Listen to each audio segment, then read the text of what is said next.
Third baseman's in tight on him, looking for a bunt. Ground ball is drilled to second baseman Morgan. Easy play for him, one down on the first pitch. As you look around this infield tonight of the National League, you notice it's a very stumpy all-star infield. Say at third, Bo at short, Morgan at second, Garvey at first are all short players. Bert Campaneris hitting .279 of the world champion Oakland A's with 2 homers, 27 RBIs. He doesn't walk much. He's up there swinging most of the time. And now and then he can hit a long ball. You'll remember the 7th game of the World Series last year, he hit a home run. A strike to him. Messersmith threw him a curve. Messersmith will use a fastball, a slider, a changeup. And he can put that ball where he wants to. You saw him a couple of weeks ago in our Monday night game, and he was just great. Foul ball for strike 2. Andy with an excellent change of pace. The last time we had him on our game of the week, a Monday night game, he shut a team out and threw almost 65% straight changeups. But he also has a great fastball, slider, and curve. He's got all the pitches. He's ahead of Campaneris, 2 strikes. Reggie Jackson's on deck. 1 out, nobody on. The American League batting in the top of the first inning. Fastball is high. This telecast presented by authority of Major League Baseball. As you look at Jackson, it's intended solely for the private, non-commercial use of our audience. Any publication, reproduction, retransmission, or other use of the pictures without the express written consent of the Commissioner of Baseball is prohibited. And he struck him out on a sweeping curveball. So we have 2 down. Andy Messersmith, born in New Jersey and moved to California, reared in California, an All-American player at the University of California. Here is Reggie Jackson, the player who received over 3 million votes from you fans. There's the trophy, and here's what Reggie thinks about the way you fans responded. Thank you and NBC for letting me take the time, Tony. It's a great shot in the arm for me, a great morale boost, and a great attitude builder. Just to finish in front of guys like Henry Aaron, in front of guys like Johnny Bench, I owe a heck of a lot to the fans, and I'll try to remember it every time I step on the field, just to give that little extra effort so that I can say thank you in some way. Well, thank you, Reggie, and congratulations on receiving the most votes of any All-Star player, over 3 million votes. A ball to him. Jackson hitting for the year, .318, 17 homers, 58 runs batted in. He's a showman. In the All-Star game in Detroit a couple of years ago, hit one of the longest home runs in All-Star history. They estimated if it hadn't hit a transmitter on top of the roof in right field at Tiger Stadium, it would have gone around 550 feet. Kurt, I think he's the tip-off on a modern player. He doesn't look or guess. He says it's calculated anticipation. Calculated anticipation. That's right. That's good. 1 ball, 2 strikes, 2 down. And he got him on a fastball, and the American League goes down 1-2-3. So the score at the end of the first half inning, 0-0, the National League coming up. First he gets a new car. All morning, we had some sprinkles here just before game time. It's overcast and a mist in Pittsburgh. And on the mound, Gaylord Perry, 35 years old. He nearly tied the all-time American League record of 16 wins in a row this year. Kurt and Joe asked Gaylord Perry a while ago if the National League is going to see a different pitcher than when he used to pitch in the National League. They're not going to see the grease ball and the spit ball that they used to see over there when everyone else was throwing it. I'm going to use the fork ball a great deal, the hard slider, come up and in, and use the fastball, kind of low and away, and mix in a few curveballs. When he talks about not throwing that grease ball, I was with Tom Ferrick and Charlie Metro over in Cleveland, and they're surprised at how fast he is, that he's now overpowering and he can ride the high fastball. And they're also impressed, the scouts are, at his ability to place that ball where he wants it. And boy, if you can do that, you are well on your way to winning. All the American League hitters talk about his velocity this year at the age of 35. Pete Rose leads off. Ball 1. You wonder why the Reds were booed, the Red players.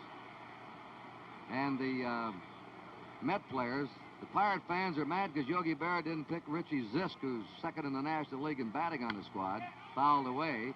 And the Reds and the Pirates had a big fight here a week ago Sunday in this ballpark.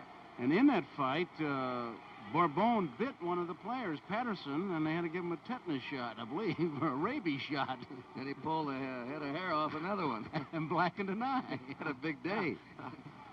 Pete Rose, batting .282, 2 homers, 25 RBIs. He wants to play the whole game, he told his manager, Berra. That's a fastball in for a strike, 1-2. A little smile of derision there by Pete on that call. Yes, sir. Joe, you talked about the velocity. You could see it on the first couple of pitches to Rose. He flinched on the 2 he took, and the other one was by him. Changeup is foul back, 1 ball, 2 strikes. That might have been his fork ball. He's got good speed on that ball. I was surprised to see him throw that hard. And he'll be the first to admit, Perry will, that grease ball will take something away from your fastball. You know, his great asset, though, is right behind his glove. It's went inside that stomach. He is one of the finest competitors in sports. 1 ball, 2 strikes to Pete Rose. And Rose strikes out. It's like a fork ball that dipped to him. Fork ball's held with the 2 fingers to form the sign of a fork or a V. The ball comes off and it drops off. He has it down to such a sophisticated nature that he can make it go in or out by twisting his wrist or his fingers just slightly. Joe Morgan batting .302. And you take a look at that size and you say he can't be a long ball hitter, but he's banged out 13 homers, knocked in 40 runs. If he gets on, he always affords excitement. 1 out, nobody on, no score, last of the first. Robinson tied at third against him. Pitch a little bit inside. Ball 1 to Joe Morgan. Brooks Robinson even with a bag at third. Campaneris at short, Carew at second, and Dick Allen at first as the American League infield. Burrows in left, Mercer in center, Jackson in right as the outfield. High and away. 2 balls, no strikes. Perry had his heart broken out in Oakland, going for 16 in a row. He lost a 10-inning game. Vida Blue beat him that night. He hasn't pitched a bad ball game this year. 2 balls and no strikes. Fouled away. Came in with a fastball. A little extra mustard on it. There's Yogi Berra, along with his coach Rube Walker, Johnny Bench. And they love you here, Yogi. Talking about Sanguine. Manny Sanguine is who they're talking about. 2 balls and a strike. Yogi picked his own catcher, Jerry Grody. That ball was a great pitch. Down and in. 2-2 to Joe Morgan. High leg kick. Looked like the ball may have sailed a little bit. Joe, you were talking about his additional speed. He appears to me to have a little bit higher leg kick now, and he talks about having more rhythm, more thrust toward home plate. That may give him that added velocity. He pushes off that leg hard, Tony. Watch him push off now. And there's the fork ball, and he struck him out. We've already had 4 strikeouts, 2 by Messersmith and 2 by Perry. There's an old cliche in baseball. Good pitching will beat good hitting. And some of the All-Star games are low scoring because of the great pitching. Here's Aaron. Curtin Joe before the ball game, and we all know by now that Eddie Matthews was let loose as the manager of the Atlanta Braves, but I asked Henry Aaron if he would consider taking the job as the manager of the Atlanta Braves. Let's listen to what Henry has to say. Well, I haven't been offered a job, not of yet, Tony, and I think it would be out of matter of courtesy that they probably would have offered me a job, but if I was offered a job, I certainly think that I would at this time, simply because there are no black managers in the major leagues. Well, that's interesting because Aaron's always said being a manager is the worst job in America, but he says he would take the job if he was offered. Blown away. Henry Aaron, all-time leader in the major leagues in homers, total bases, extra base hits, just passed Ty Cobb's record of the most games played, and also he's had the most times at bat in the history of Major League Baseball. 2 balls and no strikes. This will probably be his last year as a player. I got to ask Joe, former catcher, how do you work over Henry Aaron? Well, Tony, you just hope that you can keep him to a single, because if there's one thing that impresses you is that relaxed stance that he has. In fact, Robin Roberts said it best. He used to sleep between pitches. When that ball gets about 6 inches from him, you'll see a lot of activity. It's hard to pitch to him. Those wrists don't go to sleep. No way. The 2-0 delivery. There's a high drive deep to left. Jeff Burrows backing up. He'll have room. He puts it away. And the National League is out 1-2-3. At the end of the first inning, 0-0. Say, Frank, if we take the canoe downriver,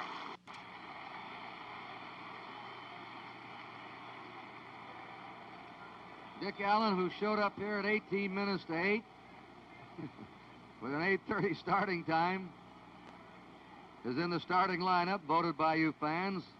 Here's Dick Williams, glad to have his bat here, the heaviest bat in the majors. Ball one, what a year he's having. He's hit 4 homers in his last 5 games, 10 RBIs in those 5 games.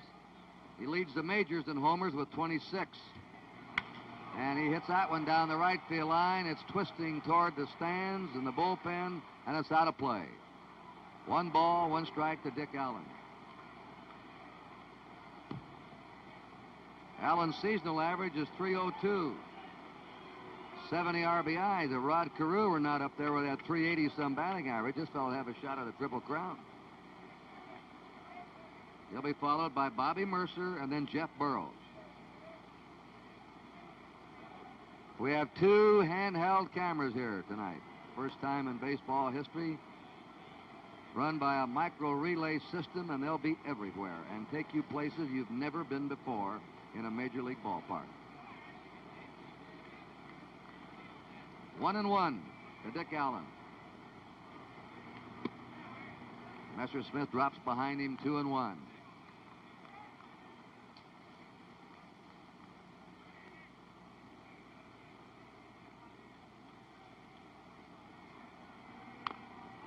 Fouls up and away, 2-2. Tony, I don't know if it's just me, but watching it from this angle from behind Johnny Bench, it looks like Messersmith at the last minute gives it that little extra, which would almost force you to take a swing at his elbow or his fingernails. He looks like he pauses right back there, and all of a sudden he springs at you and his arm comes for you. Like he's going to charge you. You can't time that kind of a pitcher unless you go against him a few times. This is his first All-Star game appearance. And he gets him on a curve, 3 strikeouts in a row for Andy Messersmith. He was picked to the squad one year, but didn't appear. He's starting tonight. He has a 5-game winning streak. And Tommy John on the disabled list now. He's the hottest pitcher right now on the Los Angeles Dodgers staff. He's always been hard to hit. Speaking of hitting, here's a fellow that got off to a very slow start, wallowing around in the low 200s, and now Mercer's batting .289 with 6 homers, and he's knocked in 59 runs for the Yanks. 1 ball, no strikes to Bobby Mercer, 1 out. And so far, it's been Perry and Messersmith. Jeff Burroughs on deck. He'll be up next to the Texas Rangers. Change of pace pitch. 1 ball, 1 strike. Mercer has hit over 400 in his last 17 games. He got in his mind he couldn't hit at Shea Stadium. He sure did, and he got that in his mind early. I think that myth has been dispelled now. 2 balls and a strike to Bobby Mercer out of Oklahoma. Kurt, I'll only say it once, but Johnny Bench, Dick Williams watching there, Johnny Bench never makes his pitcher look wild. 2 balls, 2 strikes. Why, Joe? Because he doesn't jump up and down. He just has the glove there. He fondles the ball when he catches it. I think he could catch an egg from second base and not crack it. He's got real soft hands and never jumping around. He just catches the ball like the glove is like a tweezer. They had Mercer reaching. He hits it to Garvey, covering his Messersmith. They team up for the out. First baseman, the pitcher. Messersmith covering the line correctly, running parallel to the line to go across the bag. Mercer way out in the front of the pitch. Just topped the ball. Garvey shoveling the Messersmith, a good fielding pitcher. He's a good athlete. He's also a good hitter. He had to dig it out, come up with a good play as Mercer runs well. And here's a young power hitter of the Texas Rangers who leads the American League in runs batted in, Jeff Burroughs, batting .285, 16 homers, 73 RBIs. 23 years old. There's some good young players in that Texas club, and they're one of the most improved teams in the major league. Jeff Bourne lives in Long Beach, California. 2 down, nobody on, no score on the top of the second. Fastball is inside, 1-0 to Burroughs. Our handheld cameras moved over and Gives you the look down the first baseline.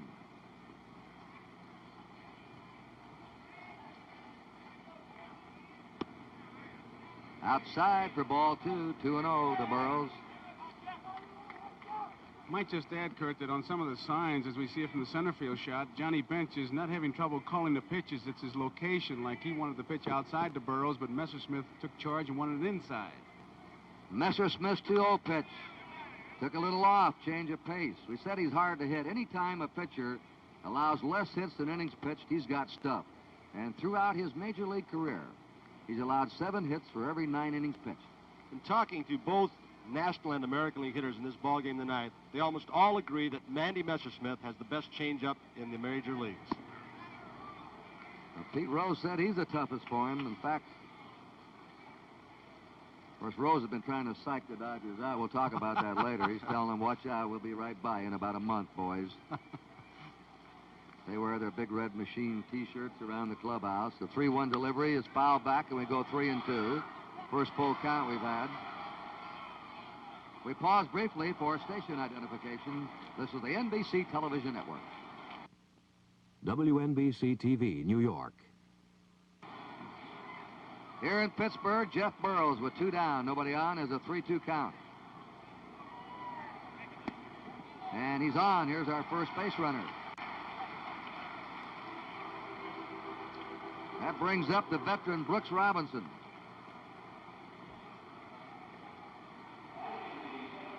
Brooks enjoying a good season, hitting .311. 4 homers, 30 RBIs. Always seems to play his best in the All-Star competition or in a World Series. Foul back. Pie Trainer voted the greatest third baseman of all time. There's Buzz Capra throwing now in the National League bullpen of the Atlanta Braves. First warm-up action we've had. I imagine Robinson's going to be right up there with Pye or right behind him, the all-time list at third. He's made some plays that the NBC cameras have captured in World Series that he could run 50 years from now and couldn't believe them. It was like a clinic when they played Cincinnati, wasn't it? Oh, this is his 18th consecutive All-Star game. He has a drive out in the left field. Charging his Rose. He has it. No runs, no hits, no errors, 1 left. At the end of an inning and a half, it's 0-0.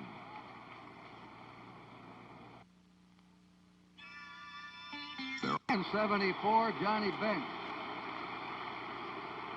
will lead off.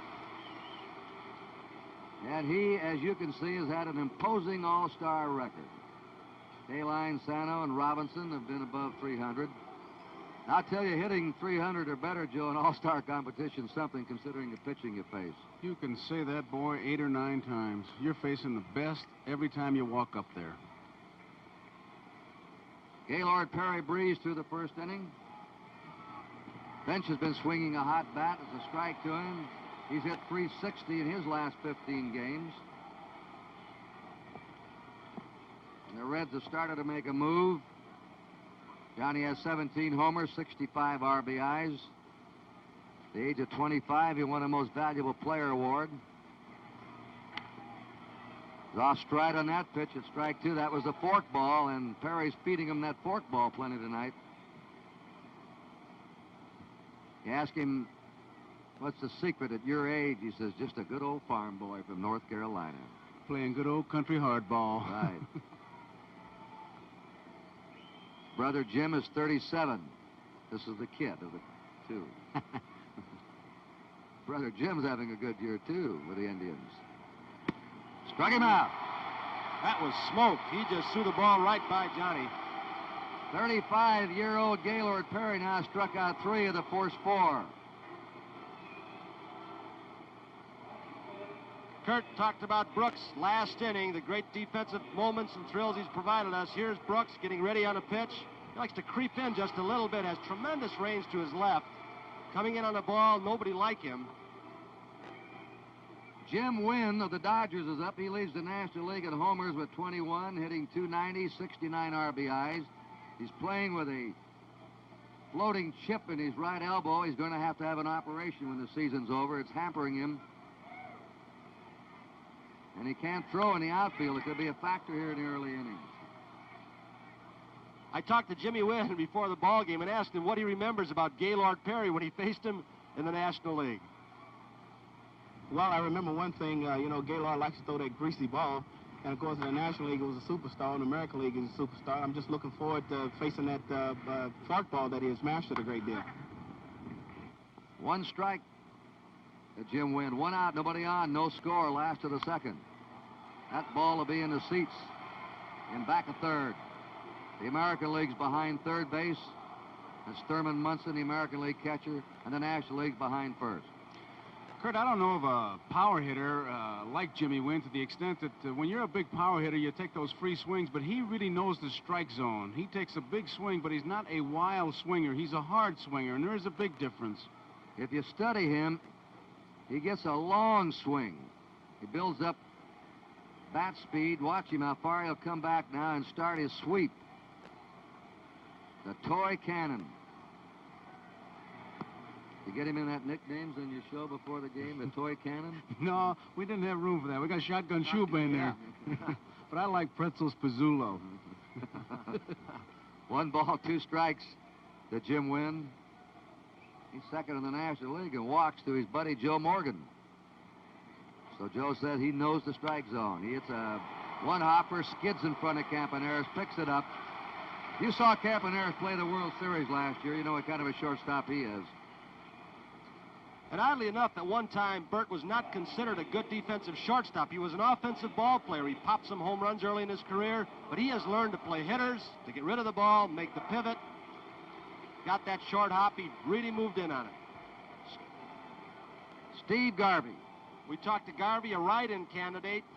He made it. Let's hear what he had to say with that honor. Tony, it has to be my highest honor because of the way it was obtained, and the only thing I can do is send out one thank you for the 1 million people that wrote my name in the ballot, and to thank them very much for everything they've done to make this the happiest day of my life. And that's something to make the starting team on write-ins. You know, nobody sits down and writes Mom a letter anymore. And Kurt, how important it is to this youngster. He's not feeling well. Those of us that know him, his face is puffy. He missed the last 4 Dodger games due to an ear infection, but his wife was telling me in the hotel that his face is still puffy right around the jowls there, as you can well see if you know Steve. He's batting with 2 down, nobody on. We have no score, last of the second. We haven't had a hit yet. We've had 1 base runner, a walk to Jeff Burrows. That's been it. The 1-strike delivery, fouled away, and Gaylord Perry's ahead of him, 2 strikes. Garvey, if you notice him at the plate, there's his buddy Ron Say on deck of the Dodgers. And the Reds and Dodgers dominate the starting team. 7 of the 9 starters on this team are from the Reds and Dodgers, which tells you something. Now watch, Garvey has more of an upright stance probably than any other player in this game. He has good power to right and left center field. Not a pull hitter, strictly. Look at those arms. Yes, sir. Blacksmith.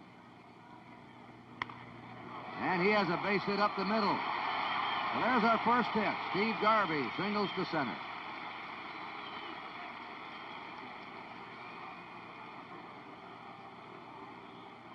Ron Say, the Penguin, his teammates call him because of his size and his shuffling way of running. Hitting .275, 12 homers, 64 RBIs, mostly a pull hitter. He'll hit the left field a lot, dangerous with men on. Very stocky. I think it's a cute story that Joe told about not only his legs, but his short arms, Joe. Maybe you can tell our fans. It's Boswell's story to the Mets. I'll get it in here, I hope. Nearly a wild pitch. Good stop by Thurman Munson. Said he slid into second base and he was out, and Boswell said if he'd have slid in like a human being and had stretched his arms, he'd have made it, but he went in like a penguin and he went in with his elbows. He does have short arms. Yesterday when they were working out, he was behind the batting cage with Pete Rose, and Pete says, you know, we're going to pass you, Ron. Oh, he let him have it, didn't he? He says, we're going right by you. I know you aged 5 years last year. You're a good ball player, though, Ron. Yeah. You got a good ball club. There's a drive in a deep left center. That ball's tagged. And it's up against the wall. Coming in to score is Garvey. Ron Say holds at second with a double, and the National League leads 1-0.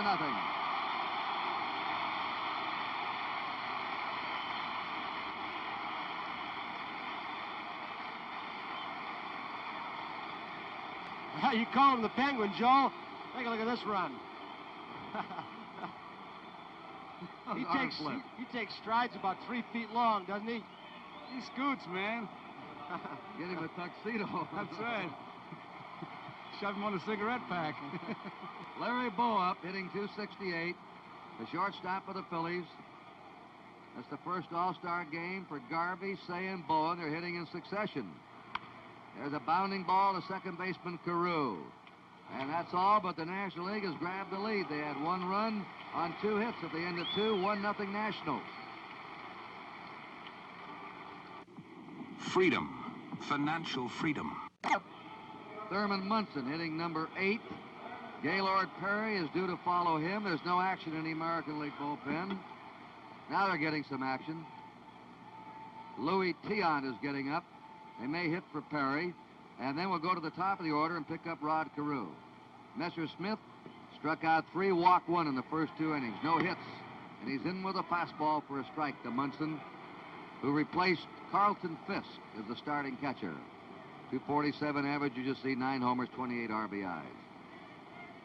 Fisk probably won't play the rest of the year. He's going to have a cast taken off tomorrow and start his exercise. He has a base hit to left. He may get 2 on this one. It's rolling to the wall. Munson heading for second, and he's in with a stand-up double to lead off the third. Joe, they always talk about catchers being slow, but not Thurman Munson. He can run. He can really run. And Gaylord Perry's going to bat. Gaylord Perry. Let's see if they try and bunt the man over to third now.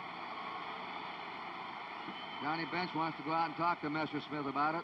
I'm sure, Kurt, they're just going to switch signs with Munson at second base. You know, they keep telling you it's another ball game, and yet they keep doing things that disproves that it's just another ball game. When you play cribbage for pennies, you try and win. Isn't that the truth? That's right. And the bunt is on. He pops it up. But it's back up against the netting for strike 1. Now you, Tony, you played in the All-Star game. I think you had the best description of it.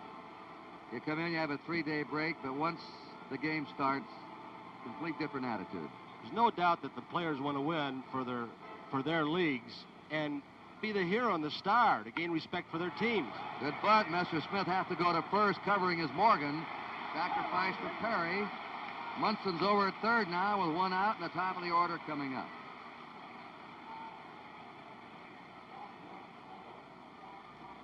Spoke with Rod Carew just before the ball game, and we asked him this question: do you still think you have a chance to hit 400 this year? Well, Tony, you know, I think if I went into September hitting about 380 or so, I think I would have a pretty good shot at it because, you know, usually in August and September I hit much better than I do the first half of the season. So if I can keep swinging the bat the way I've been swinging, I think I could hit 400 if it's in reach. Rod Carew is an excellent bunter. Ball, one time in a bonefish skiff down in the Florida Keys, I said to Ted Williams, can anybody hit 400 again? And he said, yes, somebody that can run, bunt, and slap the ball around and stay free of injuries, and this man described it. Here is Ken Brett of the Pirates. He's going to come in and pitch in the 4th inning for the National League. Kenny Brett. Carew moves the ball around to all fields. He makes contact. A ball and 2 strikes to him. Kurt, he also said to me, as we look at Munson down in third, that if he were playing on more artificial surfaces, and they have 6 in the National League, 2 in the American, he thought he would have a much better chance, as he can see the difference in his average in Kansas City and Chicago. In other words, those ground balls go through for him, and he goes after that low breaking pitch. There is Campaneris on deck. Bobby Mercer in back of him. Talking about a change of pace. They're all bearing down and watching Messersmith. Now Carew's on. Second walk by Messersmith. Runners on first and third. 1 out. Campaneris up. Campaneris struck out his first time.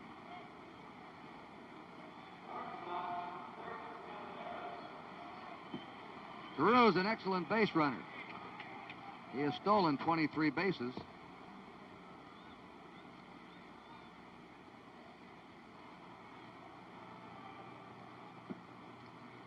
American League threatening. They're behind 1-0.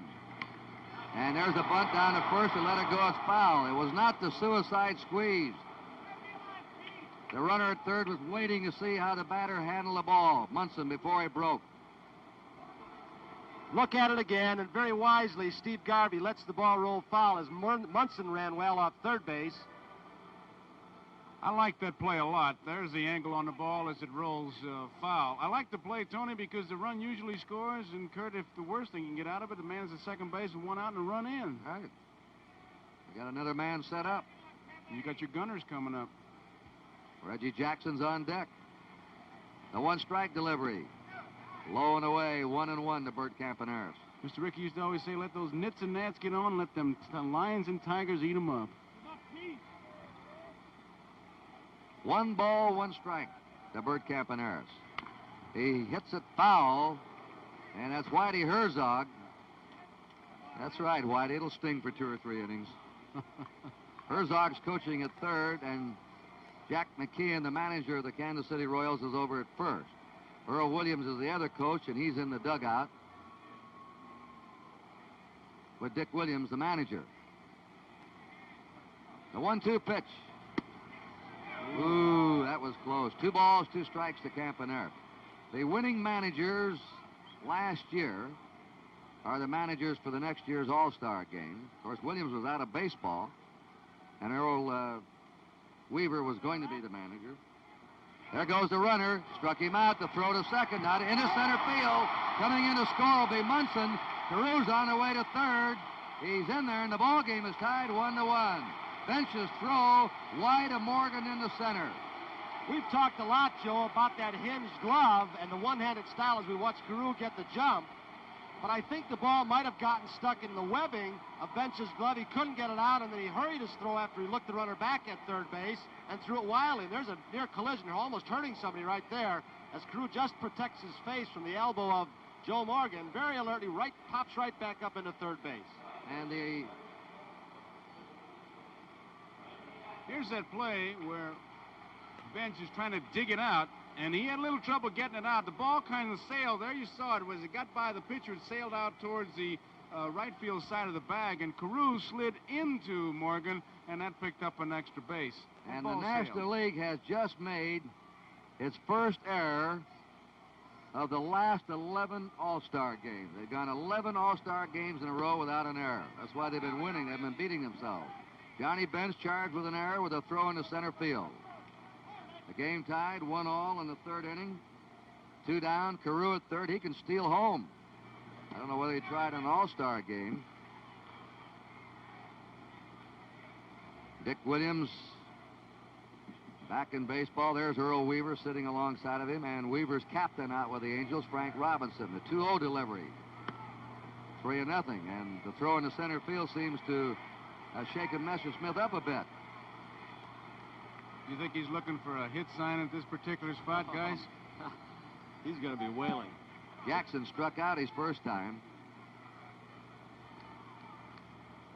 I'll tell you one thing, if he goes, he'll take one of the hardest swings in baseball.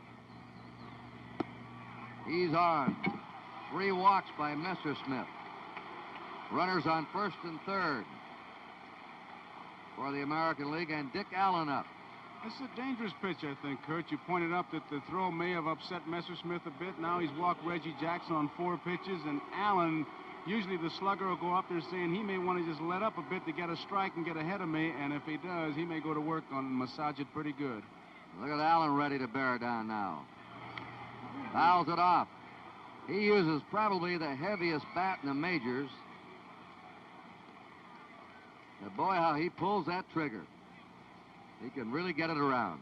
One of the few guys that can loop the bat. He's got a hitch, he loops it, but he sure does get that bat in the strike zone when that ball's there.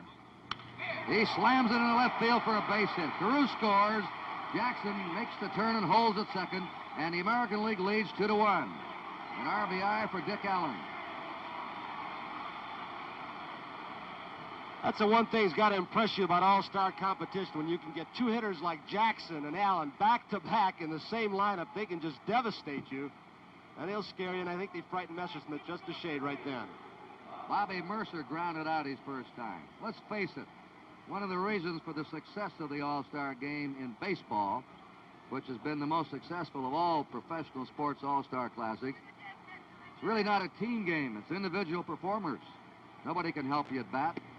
A strike, nobody help you pick up that ground ball or chase that fly, and each man extremely skilled in doing the individual things that are so important in baseball. So you don't have to play together as a unit that's been together for weeks. 1-1. It's still that simple game Willie Mays talks about. When they throw it, I hit it, and when they hit it, I catch it. Runners on first and second. 2 down. The American League has scored twice in the third. They're out in front 2-1. There's a shot. Oh, a good stab by Garvey's up, throws to Messerschmidt, sides out. He trapped that ball on the artificial surface and had to make the play. 2 runs, 2 hits, 1 error, 2 left. At the end of 2.5, 2-1 American League. Last major leaguer to hit 400. He did it in 41 before his 23rd birthday, which he celebrated early that year in the All-Star game. This has been called by many as the most dramatic moment in the history of the All-Star game. The American League trailed 5-4 in Detroit, bottom of the 9th, 2 out, 2 on, Williams at bat. Claude Passot, the Cubs on the mound. Williams, an effervescent young kid, always has great enthusiasm. But look at Tony, that was his greatest thrill in baseball. He really showed it, too. We got a man up now, Ralph Garr, who is going to be a pinch hitter for the National League, and a couple of defensive changes for the American League squad. Yastrzemski, there's Grich at second, and Yastrzemski goes to first base. Allen is out, Carew is out. Ralph Garr, leading the National League in batting. A strike. The Road Runner, he had to get the permission of, I think, a movie company to use that nickname, the Road Runner, from the cartoon, The Road Runner. And he can run roads and bases. 1 strike to Ralph Garr. That's the fork ball by Gaylord Perry, 0-2. Garr leads the majors in base hits and in triples. And if I ask you a little personal quiz, the 2-strike delivery, foul back, who leads the major leagues in total bases? You might say, oh, it must be one of the big power boys, Dick Allen, Reggie Jackson. No, sir, it's this fellow right here. Ralph Garr has 201 total bases to lead the major leagues at the All-Star break.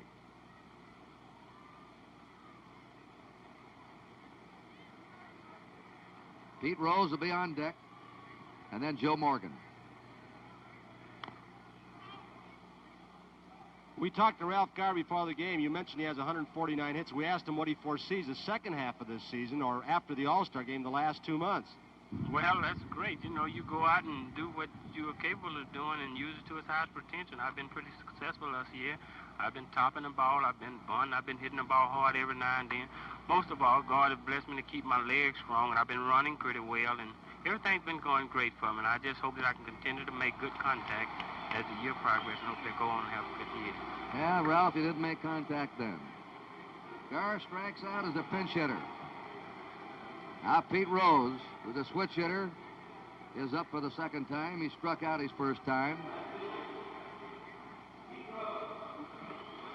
The National League now has 2 left-handed batters, Brock and Grubb, in the dugout. They have 3 switch hitters in the dugout. And this can get important in the late inning. 4 strikeouts for Gaylord Perry.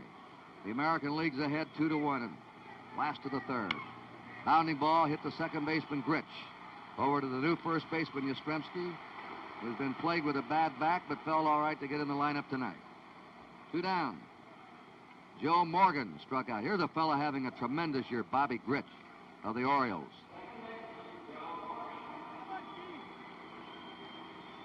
I tell you, the American League's desperate to win. They lost 11 of the last 12. The new American League president, Lee McPhail, put out an order asking the managers not to pitch any of the American League starters on Sunday, so they'd be rested. And Dick Williams said, I'm not going to put everybody in just to make everybody happy tonight. If we get ahead, I'm going to keep a lineup on the field that can win.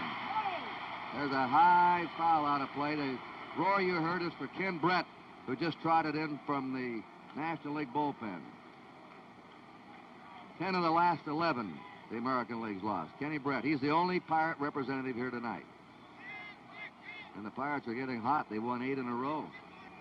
They hated to see the All-Star break come. They sure did. 2 down, nobody on. Hard ground ball, hits the umpire. Art France, ball's in play. Joe Morgan goes to second. Probably would have been a double anyway, but Art France was hit in the foot by that hot grounder. Yastrzemski playing off the line, didn't have a chance. You'll see the ball as France is in foul territory, just ticked his foot. The ball would have gone down to the corner anyway for a sure double, maybe a triple if it started bouncing around down there. Batter is Hank Aaron. He told me tonight that Sadahura O, the great Japanese home run hitter, who's over 600 home runs now at the age of 32, has challenged Henry to an international home run hitting contest. $50,000 to the winner, and Henry's going to take him up and go to Tokyo after the season's over. And go against Sadahura O. O has a chance to, before he's through, maybe to pass them all in home runs, if you want to count the Japanese Major League competition. Well, we've talked to the Dodgers, Walter also. They all say he's a great hitter, the Japanese fellow, O. And he and Aaron will go at it in October in Tokyo. Just wonder who the pitcher's going to be. That's going to be fairly important. Each is going to choose his own pitcher and have his own pitcher, Hank told me. 2 down, Joe Morgan at second. 2-1, American League. Now Munson and Perry getting together. Morgan was looking in. Well, Munson has been using a very simple set of signs. It's been the first flash that he gives, and the tip-off is that Perry was going into his delivery before Munson completed giving his signs, and with the man on at second base, Morgan was doing a good job of decoying and stealing signs. You got to feel like the ballpark is a booby trap when you play, that they're stealing signs from everywhere. Aaron sent Burroughs to the warning track. His first time up with a long fly to left.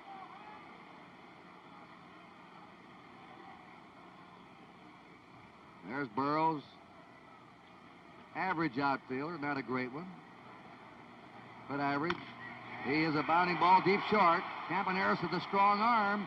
It's there in time. No runs, a hit, 1 man left for the National League. At the end of 3, it's 2-1 in favor of the American League. You know, for years I was loyal. Came up with the Red Sox, went to Milwaukee, then the Phillies. The Phillies traded him over the winter to Pittsburgh for Dave Cash, a trade that has proven out for both teams. Cash has helped the Phillies, and Brett certainly has been a mainstay for Pittsburgh. Jeff Burroughs walked his first time. Brett had a sore arm the last year or two. He's typical of a lot of young left-handers who sort of develop late. He's not real late, but coming into his own now. 2 balls and no strikes. Yogi told me that he would have made him a hitter, Kurt. He's that good a hitter. He's had a better than 300 batting average all year. Excuse me. That pitch tailed off a little bit from Burroughs. Look at the room from our handheld camera between the right fielder, Wynn, and that foul line. He hits the ball down in that area, it's going to go forever. A curveball is low, and the count is 3-1. Tony, this is apropos of nothing, but I think the National League with their white shoes is dressed better. Well, we got to take a look at those A's players more. And they're the only ones. Cincinnati, they usually wear red or black, but they've got white shoes on. They're happy as kids, with Morgan especially out there. But, I don't know, it brightens it up. I like all those colors. I remember when the A's first broke out with the color uniforms and the gold shoes, they laughed at them about being a women's softball team. Right. Burroughs has walked twice. Brooks Robinson lined to left in his first trip. 2 runs, 2 hits for the American League. 1 run, 3 hits for the National League. There's a high pop.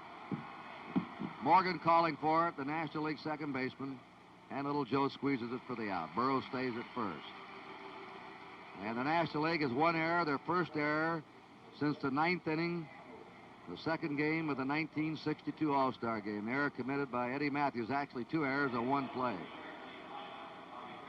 That's quite a record, going 11 years without an error, with full houses and millions watching on television. Thurman Munson is double. If you're keeping score along with us, Cedeno is going to bat third in the National League lineup, and Ken Brett in the leadoff spot. A strike to Munson, who scored the first run for the National League. He doubled 11 to second on a sacrifice, scored on a throwing error by Bench in the center field. The 1-strike delivery, and he pops it up in the shallow right. Coming hard's Wynn. Going back's Morgan, wagging for it. Takes it, out number 2. Morgan can do everything. Boy, he can. He just is a good ball player. Hey, look at here. Al Kaline. Al Kaline coming up. The classy veteran of the Detroit Tigers, who is on his way, and he's after it. He needs 58 more hits to reach the magic 3,000 level. If he doesn't get him this year, he said he's going to stay on and play next year. He wants the 3,000 hits. Fouls it back. The last man, or the last 2 men. You have to go back nearly 50 years in the American League for the last man to reach 3,000 hits. Chris Speaker and Eddie Collins in the 1925 season. And the most recent player, the late Roberto Clemente, to reach the 3,000 mark level. Only 11 players in the history of the major leagues that reached 3,000 hits. 1-1. There's Burroughs at first, 2 down, 2-1 American League in the 4th inning. Kaline pops it up. Johnny Bench flipping the mask away. And that's all. Brett, after walking Burroughs, gets 3 pop-ups in a row. At the end of 3.5, it's 2-1 American League. In 1970, the challenge was in Mexico, the Baja 1000. 1971, the brutal East African Safari. 1972, Greece and the rally of the Acropolis. We challenged them all on passenger car tires, Sears steel-belted radios. And on tough roads like these, we prove them for traction, strength, and mileage. From their radio design to their 2 steel belts, the Sears steel-belted radial, only at Sears. Last year, Joey Chitwood's cars started riding on a new kind of shock absorber. Over 4,000 total jumps. Over 32,000 road miles on the Sears Steady Rider. The shock that adjusts to heat when most others can't. The result? Not one Steady Rider failure or wear out. It's Sears' best heavy-duty shock. The Steady Rider. Only at Sears. You know, they call Pete Rose Charlie Hustle, but the original was a guy I first played with during my rookie year with the Cardinals, and I'm talking about Enos Country Slaughter. In the 1953 All-Star game, which was won by the National League 5-1, at Crosby Field in Cincinnati, was a good example. Well, Eno was 37 then, but he was a one-man wrecking crew. Harvey Keene found that out when he was robbed of a sure hit by this spectacular catch. With Mike Garcia pitching to Jackie Robinson, Eno stole second base. Yogi Berra was the catcher. Satchel Paige, in his windmill style, was perfect for Slaughter. He singled out the oldest man ever to play in an All-Star game. And Roy Campanella scored on a base hit. It was a one-man performance in the 1953 All-Star game by Eno Slaughter, the original Charlie Hustle, who could do it all, and he did it every single day. Now here's a man that almost falls apart in everything but the win column. Louis Tiant. 14 wins for the Red Sox veteran, 7 losses, 2.78 earned run average. He got off to a slow start, and he's a new papa. Had a baby boy Saturday. We have Joe Rudy in left field. He has replaced Jeff Burroughs. Rudy now the left fielder. And he'll be batting 6th, and Tiant will be batting 9th. There's it's not the blooper, it's not the ephus, it's just the Tiant wiggle. He is fun to watch. He turned his back completely to the hitter, Johnny Bench, looked out to his center fielder, said, I'm throwing him a changeup, and he did. The 1-1 delivery by Tiant. That's his fastball, and listen, he has something on it when he wants to deliver. He has, his favorite saying is, what you need. What you need. An obliging guy, great sense of humor, a fun man to have around a ball club. A 1-2 pitch. Look at that head jerk. Hey. Okay, let's take a look at Louis Tiant again. He doesn't ever look at the hitter, doesn't seem like. Down on his toe, up at the sky, out to center field, and he comes from all directions with 4 or 5 different pitches. Bench solves him for a line drive, hits the left. Rudy has it on a hop. So Johnny Bench was struck out the first time as single. The National League has out-hit the American League 4-2, but the American League's ahead 2-1. Jim Wynn bounced to short his first trip. Tiant pitched over the weekend in Texas, flew to Mexico City, where his wife presented him with a new baby boy, and then he flew here to Pittsburgh for the All-Star game. So he's put in some miles. And that one is into center field for a base hit. Bench is coming to third. Runners on first and third. Nobody out. Jimmy Wynn single.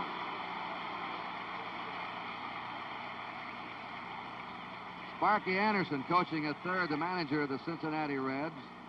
Red Schoendienst, the manager of the Cardinals, is coaching at first. Old silver locks. There's the redhead. You got the white and the red on the coaching boxes tonight. And Tiant has been tagged for 2 singles by the first 2 men he's faced. Steve Garvey singled his first time up. And he drills it into left field. Base hit, going to the corner. Bench is scoring. Wynn is rounding third. He's being held up. Garvey has a double. The game is tied. And Tiant has been no mystery to the National League. Garvey is 2 for 2, and Weaver's calling the bullpen. Our mobile camera's right down there in the American League dugout now, and he's giving you a look. You've never seen this look before in a televised ball game, the look out on the field from the manager's viewpoint. And this is a different look than any other park because the Pittsburgh dugouts are even with the playing field. Most of them are below the playing field. Now, there's a camera right in back of Dick Williams. You always wonder what it looks to look out from a Major League dugout. You're seeing it tonight. A rare look for you fans across America. Ron Say, who doubled and knocked in a run his first time, looks at ball 1. And Dick Williams is anxious. That American League bullpen looked like a firehouse for just a couple minutes. There were players scurrying all over the place. Wilbur Wood and Catfish Hunter are now throwing. National League is a run in. They have runners on second and third, nobody out. They tied it at 2-all. Curve is outside. 2 balls and no strikes. And now Williams is coming out to talk to Tiant. Tiant is pitching himself into deep trouble here in the last of the 4th. This is Williams' 3rd time as a manager in an All-Star game. He's had a brilliant record in just 6 years of managing. He's won 3 pennants, 1 at Boston, 2 at Oakland, and 2 World Championships.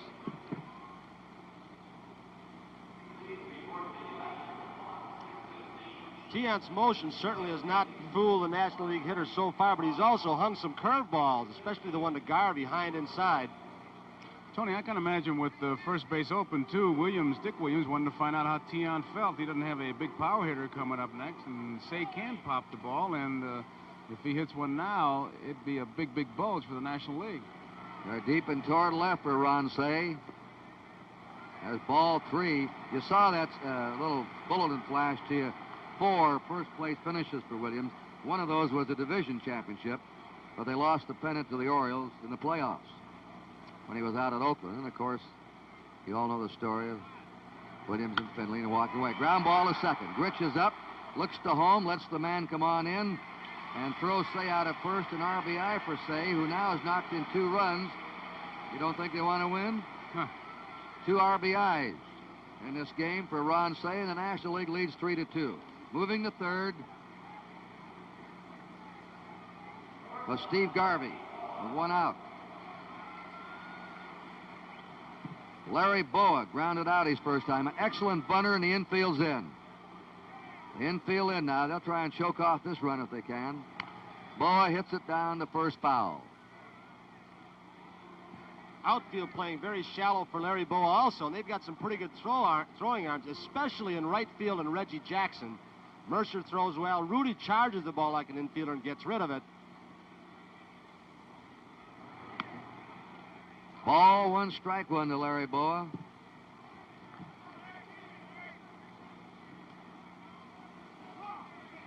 American infield drawn in tight.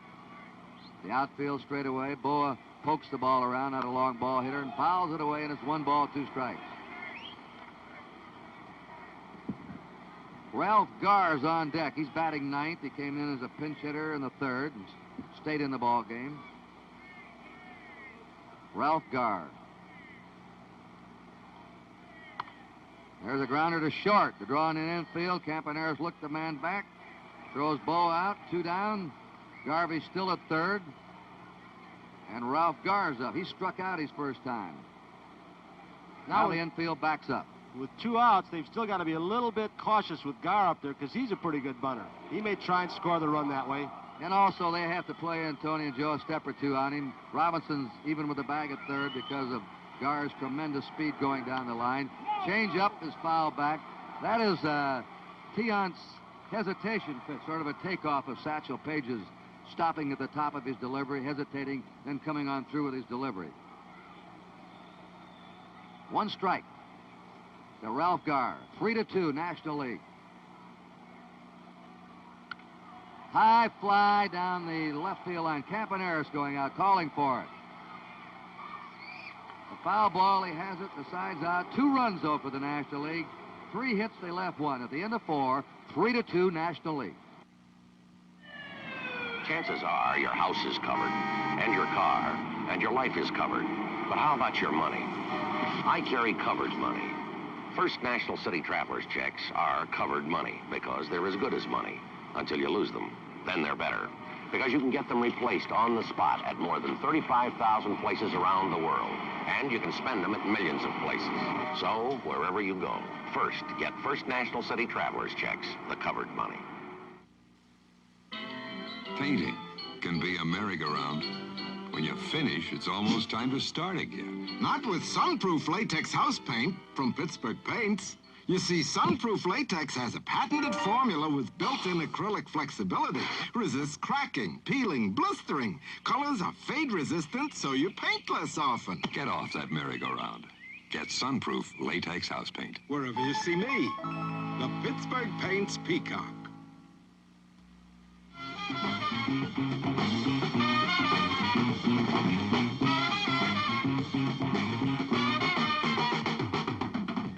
Exciting and entertaining Major League Baseball films are available for group showings at your organization or club function.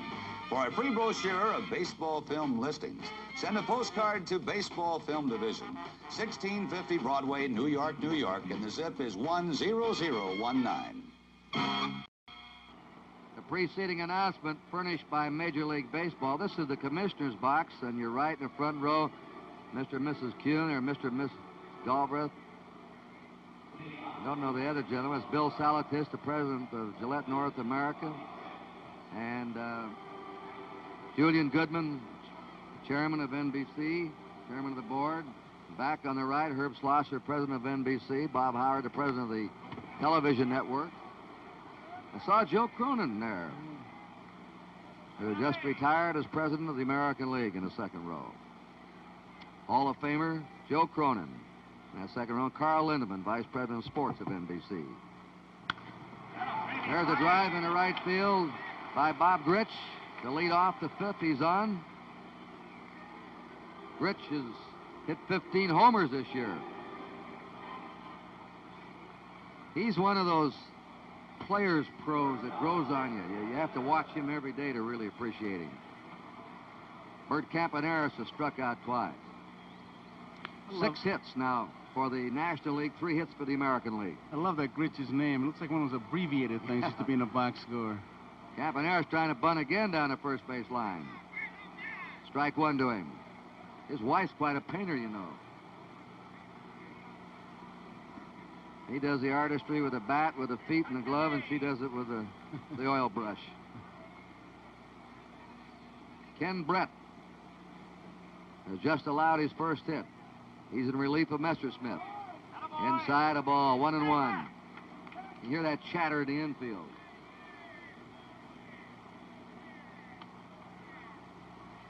Trying to get a sign. Garvey holding against Gritch at first. The move. Gritch now wandering far. Art France right on top of that bag, the first base umpire. Again. Now Ron Say, meanwhile, in the other corner, has creeped in. He's even with a bag over there. A 2-1 count to Campaneris. We're getting ready here for a play now. I was going to say, usually when a fella tries to bunt and start something, if he ever got that count to 2-1, I'd say 9 out of 10 times he's going to go. Now let's watch Bobby Gritch. He is going. Foul away. They had the hit and run on. Good call, Joe. It seems to me that 2-1 is the, I don't know if you find that way as an infielder, Tony, the manager's delight, 2 balls and 1 strike. You know that pitcher or catcher don't want to go to 3-1, and you got the infield in. Even if you just fake a bunt or foul it off as Campaneris did the first pitch, everybody moved in. And then Dick Williams pulled the switch. All right, it's a 2-2 count to Bert Campaneris. He struck out twice. He hits a drive into right center. Back deep goes to Daniel. Back, and grabs it on the run. He just outran that ball. Fires to first, trying to double up the runner. That's the play of the ball game so far. He was playing Campy to left center field and underestimated his power, and he ran a mile. Cedeno, after the luncheon for the players by the commissioner this afternoon, had food poisoning. They almost had to take him to a hospital. He lost the feeling in his hands. They did not think he was going to play, and look what he comes up with, and almost throws behind Gritch and doubles him off. He can do everything. Well, he has tremendous skills. He leads the majors in RBIs. He won his 2nd successive Golden Glove Award last year. One of the 3 best defensive outfielders in the National League. He can hit. He can go from first to third in a line drive single to left. Reggie Jackson, a ball to him. Reggie has struck out, walked. 1 out. As Cedeno has just robbed Campaneris and maybe saved a run of an extra base hit. A big high hopper hit to Morgan. He goes to second. Gamble. Out. No play at first. Morgan unloaded that ball quickly to Larry Boa. And Larry Boa gives a pretty good target as he moved to the outside of the bag so that the ball, the throw, would not hit Gritch sliding. Had he stayed right on the bag, the ball might have hit Gritch, bounced away. Chancy play by Morgan.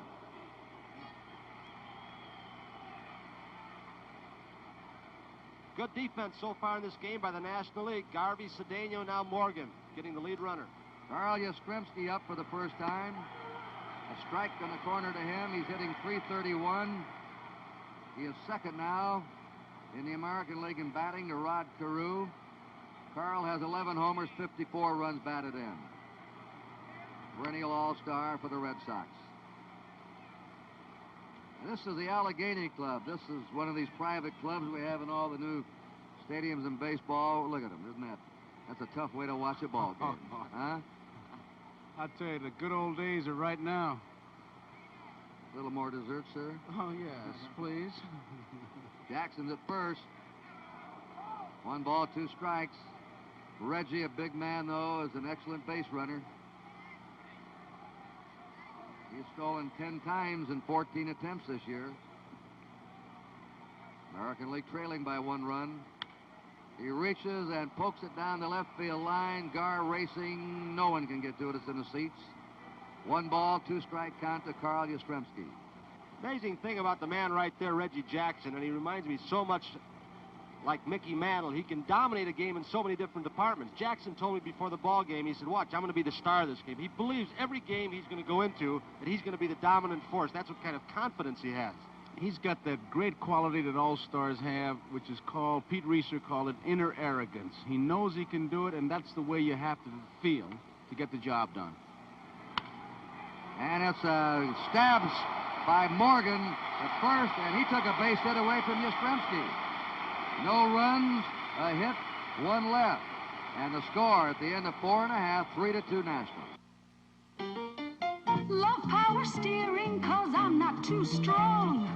White walls, wheel covers, bright trim all belong. This final roof radio for a song. That's why this lady drives a Scamp. Get the special equipment and you can get an automatic transmission at no extra charge. Good gas mileage, too. That's why this lady drives a Scamp. Scamp, one of 8 great small car buys from Plymouth. Get the feet apart. Head up. Come on, move it, Jeff. Move it. Hey, Coach, you look like you could use some Gatorade. Almost, come on. All right, man. You all look like you could use some Gatorade. Gatorade Thirst Quencher. More than just a mouth refresher, Gatorade helps replace what your body is thirsty for. Give your body what it's thirsty for. Gatorade. After 8 straight losses, the American League finally won the 1971 All-Star Game at Tiger Stadium, Detroit, 6-4. One of the key reasons was pinch hitter Reggie Jackson, who probably slammed the longest home run in All-Star Game history. Jackson connected off Doc Ellis.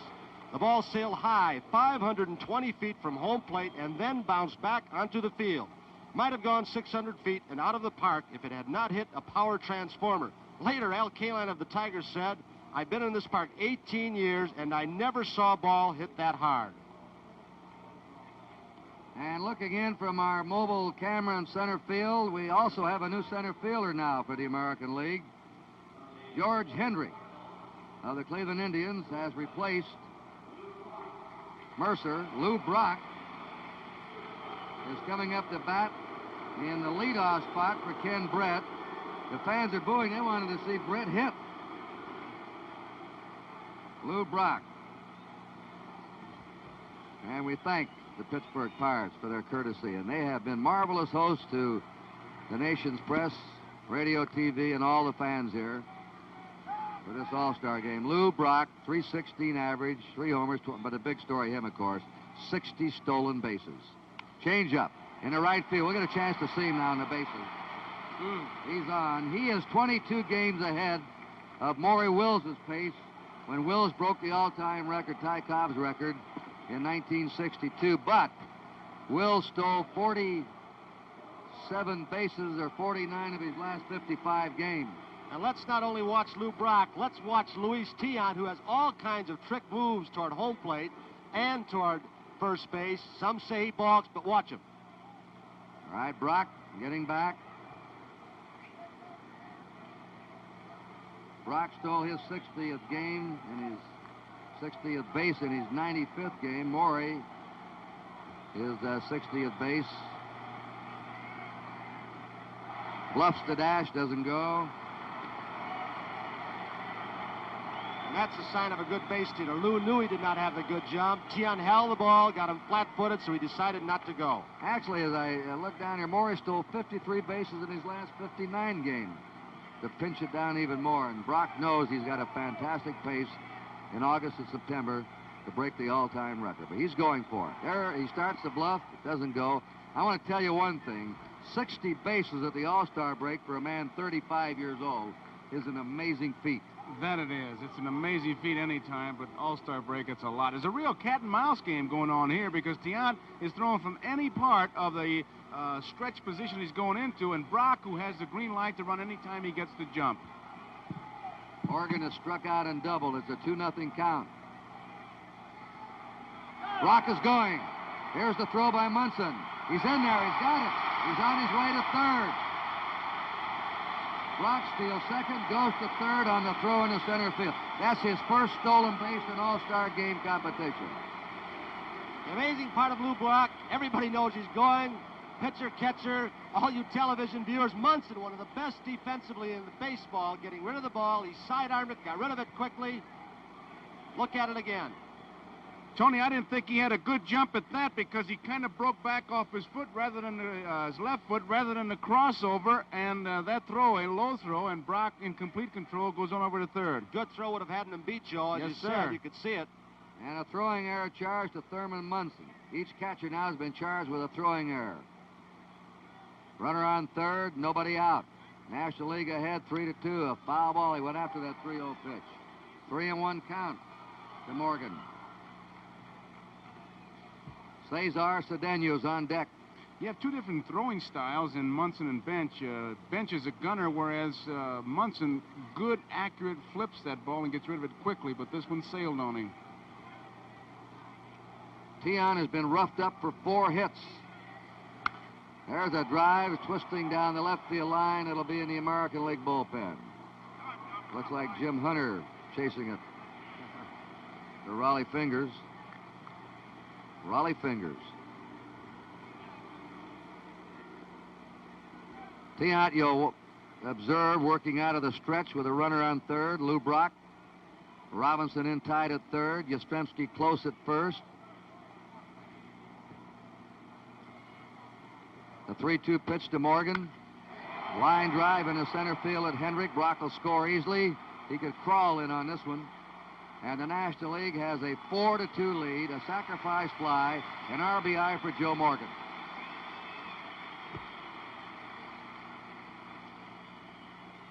Here's Cedeno. We said he could do it all. Watch his catch again off the bat of Bert Campaneris. And we'll tell you about his batting and his base running skills. Here he is now, just inserted in the game in center field, robbing Campaneris of at least a double. And maybe a triple the way Campaneris can run. He just outran that ball with his speed.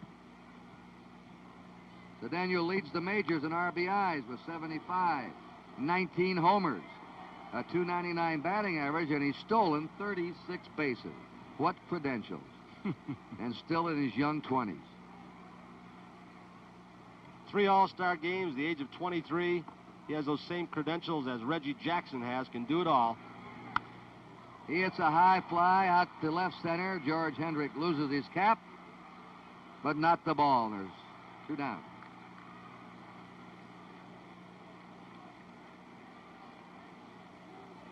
Morgan has knocked in a run for the National League. Garvey's knocked in 1, and Ron Say has driven in 2. Johnny Bench struck out, single. He scored a run.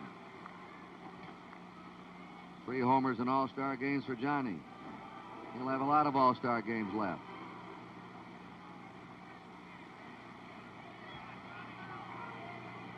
Back in the All-Star game in Washington, Bench hit a line drive. Yastrzemski vaulted above the left field fence and robbed him of a home run. A 1-strike pitch. 1 ball, 1 strike to Bench.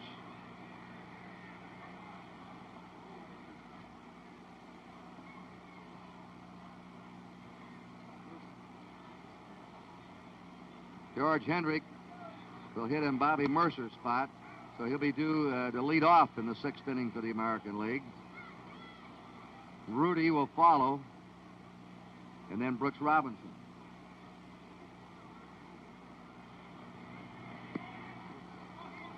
Three balls and a strike. Tion has not been as effective tonight as he's been the last 6 weeks with the Red Sox. He got Johnny Bench talking to himself, Kurt. The 3-1 pitch to Bench. Strike 2 with a fastball. 3-2. I don't know how you would feel hitting against him, Kurt. Tony, did you ever bat against him? Yeah, when he first came up with Cleveland, and he could throw hard, and that's about all he did. Now he mixes them up quite a bit. But I wish he'd look at you when he throws. What a bargain for the Red Sox. They picked him up in the minor leagues. Everybody thought he was done. 20-game winner last year, on his way to another 20-game season this year. Jim Wynn has grounded out, single. He scored a run. Bench at first, 2 down. The National League has scored a run in this inning, and they're leading 4-2 in the last of the 5th. NBC hopes you're enjoying this All-Star game from Three River Stadium in Pittsburgh.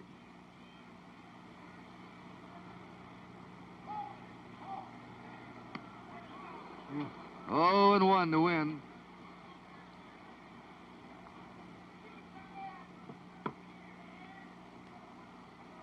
Got Catfish Hunter and Wilbur Wood now throwing once again, Kurt and Joe, down to that American League bullpen. I think Matlack will come in for the National League. He was warming up down there a while ago. The players that are picked by the fans must play at least 3 innings at the start of the game. A pitcher cannot work over 3 innings unless it's into extra innings.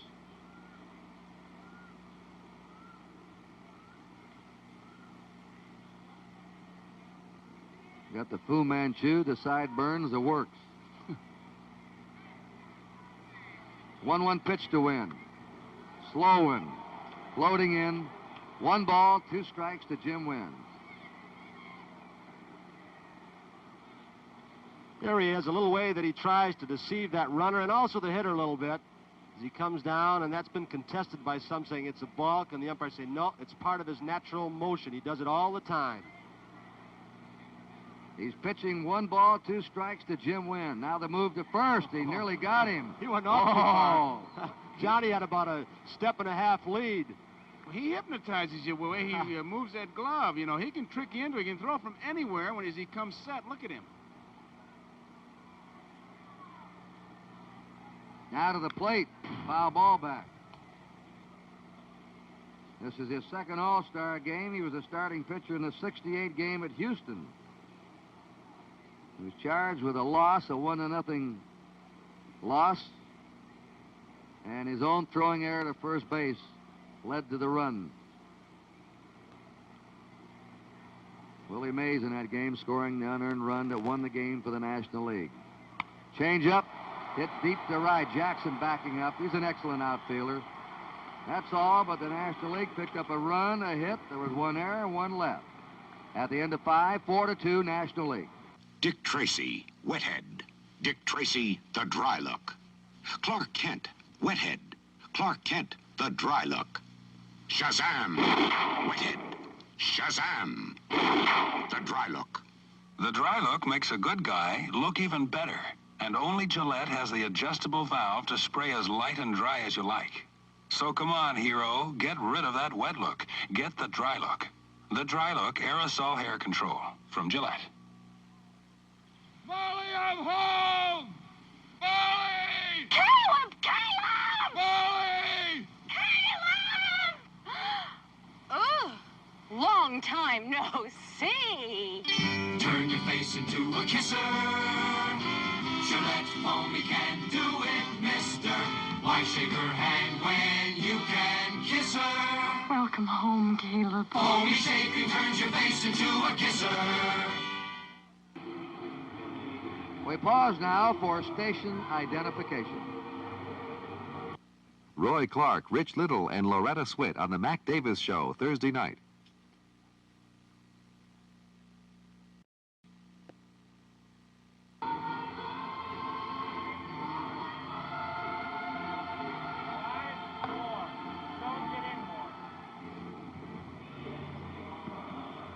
I want you to meet one of our favorite fellows in sports broadcasting, Bob Prince, the colorful voice of the Pittsburgh Pirates.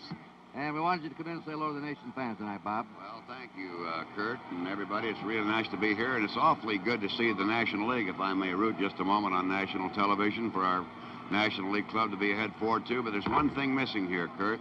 I can't get over the fact that mere mortals now play right field with the loss of Roberto Clemente. I saw Mrs. Clementi. She was at the luncheon, and they dedicated a new ballpark in his name, right? Yes, they did, down in Miami. And, of course, this young man will go on to be one of the great superstars as time erases the memory of him to one degree. But the game is on now, and you have a new pitcher, John Matlack of the New York Mets, working. All right, thank you, Bob Prince, for being on with us. George Hendrick facing John Matlack. Matlack has won 9, lost 6. Earned run average of 2.55. His first All-Star game.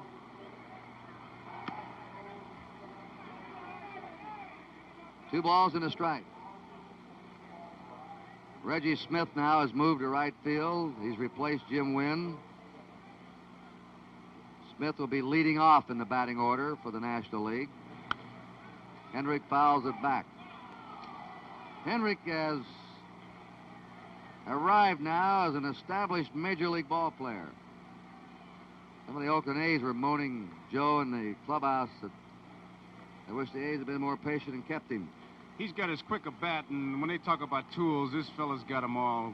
Run, throw, everything. There it is. He hits it into center field. He's a 300 hitter with the Indians and smacked 16 homers. So George Hendrick leads off in the 6th inning. He didn't hit that ball good either, Kurt. It just shows you how strong he is, what you were talking about. He may have even broken his bat. Joe Rudy. We've talked about this in the Saturday game of the week, NBC's Monday Night Baseball. Not out in the Bay Area, but maybe the most unappreciated Major League ball player today, Joe Rudy. I'll go along with that. Never says a word. All he does is just do the job, make the big plays, get the big hits, play outstandingly in the World Series. He's up for his first time. Ball went to him. He's knocked in 62 runs and hitting .303, and he's had 26 doubles to lead the National League, or the American League.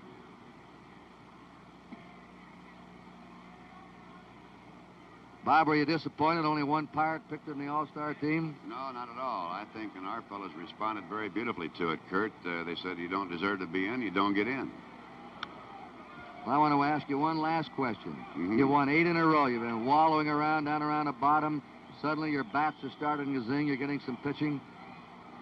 Who's going to win that National League Eastern Division? Well, I think, seriously, it's up for grabs. As they've written, all 6 ball clubs in the National League East can do it. Right now, Matlack was pitching last year at this particular time and trailing by 6.5 games. They came on to win it. I think anybody can win it. Naturally, if I might be partisan for one moment, I would hope the Pirates do it. Okay, thank you very much, Bob. Thank you, Kurt. Joe Rudy. A ball and 2 strikes. We're now in the National League bullpen with our creepy camera, and warming up out there is Lynn McLaughlin of the St. Louis Cardinals. Something's going on in the stands. That's what it looks like in a bullpen if you're out there with behind that camera. Right now we have George Hendrick at first. Nobody out. 1 ball, 2 strikes to Joe Rudy. Foul ball back. You hear a disturbance in the stands, a noise going on. I don't know what's going on, Joe. There's no fight. Oh, I tell you, it's another one of those people that come to the ballpark to be seen, not to see. You know, it's a streaker marked down to $1.98 is all I can tell you. It's ridiculous. It really is. 1 ball, 2 strikes. Hendrick at first. 6th inning, the American League, 2 runs down. Rudy trying to go to right behind the runner, fouls it away. He's got Garvey. There's McLaughlin warming up. The Cardinal pitcher in the National League bullpen, Lynn McLaughlin. But Rudy hits to right field, Kurt, as we all know, with that stance. And he's got a big hole between Morgan and Garvey. Garvey, of course, holding Hendricks close at first. They're shifted around to the outfield, too, over to right field.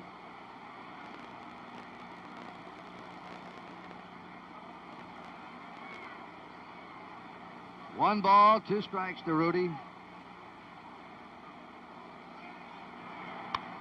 Here's a high fly ball to deep right. Reggie Smith on the warning track for the first out on the top of the 6th inning. Saturday, NBC at 2 o'clock Eastern Time will present the St. Louis Cardinals against the Cubs at Wrigley Field, the backup game Detroit at Cleveland. On NBC Sports, #1 in live coverage of major sports event all year round.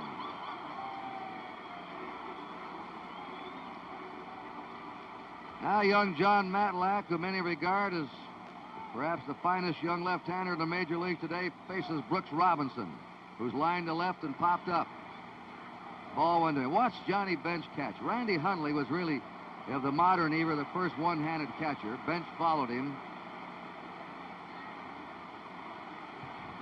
Matlack with an excellent move to first base. He picked Larry Bow off twice in the midst of Boa's streak when he had, I believe, 18 consecutive bases. And finally ushered out the sight distraction. Well, Kurt, she's out in the ballpark, but remember a couple years ago that exotic dancer who was putting on an exhibition? It's just about the same thing, walking through the stands, and I mean through the aisles, just disrupting everything. I tell you the truth, it's ridiculous. Here's the 2-0 delivery. Foul back by Brooks Robinson. 2-1. Matlack with an excellent fastball. His ball really moves in the strike zone. It will tail away from right-handed hitters, and once in a while he can make it sail on the fence. He's got good control, keeps the ball down around the knees. 2-1 delivery. Foul ball again. 2-2 to Robinson.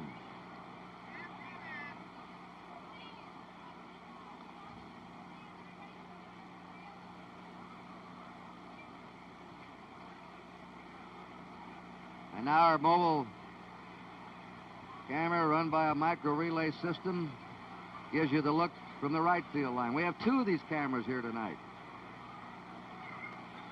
And of course, with the advancement in transistorized equipment,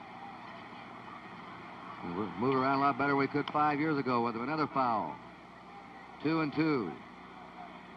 What'll it be 10 years from now?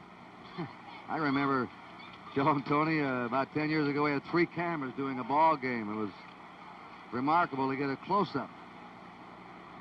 Now here's our second camera, high in Three River Stadium looking down, and the other one in the National League bullpen. The 2-2 delivery. There's a drive in a deep right center. Cedeno room again. 2 outs. George Hendrick holds at first. And Thurman Munson coming up. Munson has doubled and popped up. So far, in my mind, Joe and Kurt, the defense of the National League has been about the standout thing in this ball game. Garvey has made a great play to save a run. Cedeno saved at least 1 run by that catch in right center field. So they've made about 4 good plays. And Joe Morgan made a good stab Right. on the hot smash off the bat of Yastrzemski. 2 outs, Hendrick at first. We're in the top of the 6th inning. Sent your way by NBC. 25 consecutive years of televising the All-Star Game and, of course, the World Series this October. Joe, pitchers like Matlack hard to catch the way his ball darts around in the strike zone? Not really, Tony, because he is around that strike zone. It does move, but he's around the plate. Changed up that time. 2 balls and no strikes to Munson. The guys that make it tough are the guys that got you up and down like a yo-yo, and you don't know where it's going. Frank Robinson is on deck, and if he gets a shot, he's going to pinch hit. Frank Robinson. Now 4th on the all-time home run list. And it's 3-0 to Thurman Munson. What do you think, Kurt? They've been turning him loose. You think he's going to hit? Come on. I don't think so. I think they like to got give the take on here. Robbie a shot with a couple men on. Taken all the way. Taking ball 4. Frank Robinson now will bat. There's Yogi Berra. He's getting a little anxious. The National League manager, and Joe Garagiola, his old buddy in the Hill in St. Louis. Our fans might recall early in the ball game where we did a little tape with Henry Aaron where he said if he were offered the Atlanta Braves manager's job, he would take it. He also said, and further elaborated to the press, that he thought Frank Robinson, the man at the plate right now, should have gotten the California Angels manager's job. And there's going to be something stirred up in the press tomorrow, fellas. He was that straightforward, huh, Tony? Yeah, I guess he was. Frank Robinson, speaking of those 3,000 hits, he's not far away either. And he fouls it off the bat handle. Might have broken his bat. Nope. He needs 141 more hits to reach 3,000. And he'd like to go for that goal. He says he'll try and play next year also. He did break his bat. When you talk about the quick bats, you have to have this fellow among the top 3 because he stands right on top of that plate, sometimes his elbow even in the strike zone, and right on top of it. He had some kind of funny comment. He's got the bench broken up on that one. Well, he's led the National League many years in being hit by pitch balls. Then moved to the American League and got hit by the most pitch balls. He's led the voting as the most valuable player in the National League. Then went to the American League and won the most valuable player award in the American League. That fastball moving right on the fist. It looked like it might have been a slider, but he really jammed him. The ball almost hit Frank. I don't even know how he got out in front on it and pulled it. He really shot him off. Tony, I wonder if he was laughing because you played an all-star game, so you know you get a couple free new bats. He may have wanted to take one of them home for a souvenir, now he's got to use it. One strike to Frank Robinson. 2 down, runners on first and second. American League 2 runs down. There's the bullpen, Lynn McLaughlin warming up. Had an outstanding year for the Cardinals. Messersmith started. Brett pitched 2 innings, and now Matlack. Curve, Fuller, what a curve that was. He really broke that one off. That's the best curve we've seen tonight. That was Uncle Charlie, Kurt. Right off the end of the table. 1 ball, 2 strikes. Here's the breaking pitch again as Frank just can't hold up. Took a little bit off. It had Robinson out in front. Ball almost hitting in the dirt. Yes, it did. Bench digging it out. It really broke off the table. There's a ground ball. Morgan plays it in back a second. Scoops to Boa. Fine play again by the National League infield. That's the difference tonight. No runs, a hit, no errors, 2 left. At the end of 5 1/2, 4-2 National League. Death Valley, California. 120 degrees. We parked 5 cars, turned on the lights, and waited. 5 hours later, all the batteries are dead. All but one. A Sears Die-Hard. The Die-Hard, with extra power to start your car when most batteries won't. Sold only at Sears. New tires must meet U.S. government safety standards. These tires are doing just that, except they aren't exactly new. This set of Sears steel-belted radials has already run the back roads of Morocco and gone 72,400 miles on American highways. And now, after all that, they still exceed the safety standards new tires must meet. That's something to think about the next time you buy tires. The Sears steel-belted radial, only at Sears. Now a message paid for by the Pittsburgh Pirates. The official 1974 All-Star program is being offered by mail to fans and collectors for $2.50. The 72-page book contains special features with color photographs on baseball's all-time All-Stars. Mantle, Clemente, Musial, Mays, Robinson, Williams, Aaron, Berra, Kaline. Scouting reports, photos of the 74 squad, a pictorial history of the All-Star contest, and many other interesting articles. Send $2.50 to All-Star Program, Three River Stadium, Pittsburgh, Pennsylvania, 15212. We have a new pitcher now for the American League, Jim Catfish Hunter. 14 wins, 8 losses. Started the season with a quick victory getaway, then went into a mysterious slump and then bounced back. He has a 6-game winning streak now. He's not lost since June 16th when the Yankees beat him. And an earned run average of 2.63. 3 years in a row, he's won over 20 games. And when the A's need him in that 5th game of the playoffs, or in that 7th, or that big game in the World Series, he's the man that's done it for him. Kurt, last Saturday when we did the Game of the Week from Cleveland, he hooked up with Gaylord Perry, and it was really a classic pitching duel, Perry and Hunter. We talk about a competitor. We talked about Perry. This fella, as they say, has a pretty good-sized Valentine going for him. Steve Garvey's the batting star tonight. He's 2 out of 2, and it's a strike by Hunter. Garvey's single. He scored a run in the 2nd. He doubled and knocked in a run in the 4th. He's 2 for 2. Mike Schmidt is on deck. He's going to bat for Ron Say. That's hit to Robinson at 3rd. It's a foul ball.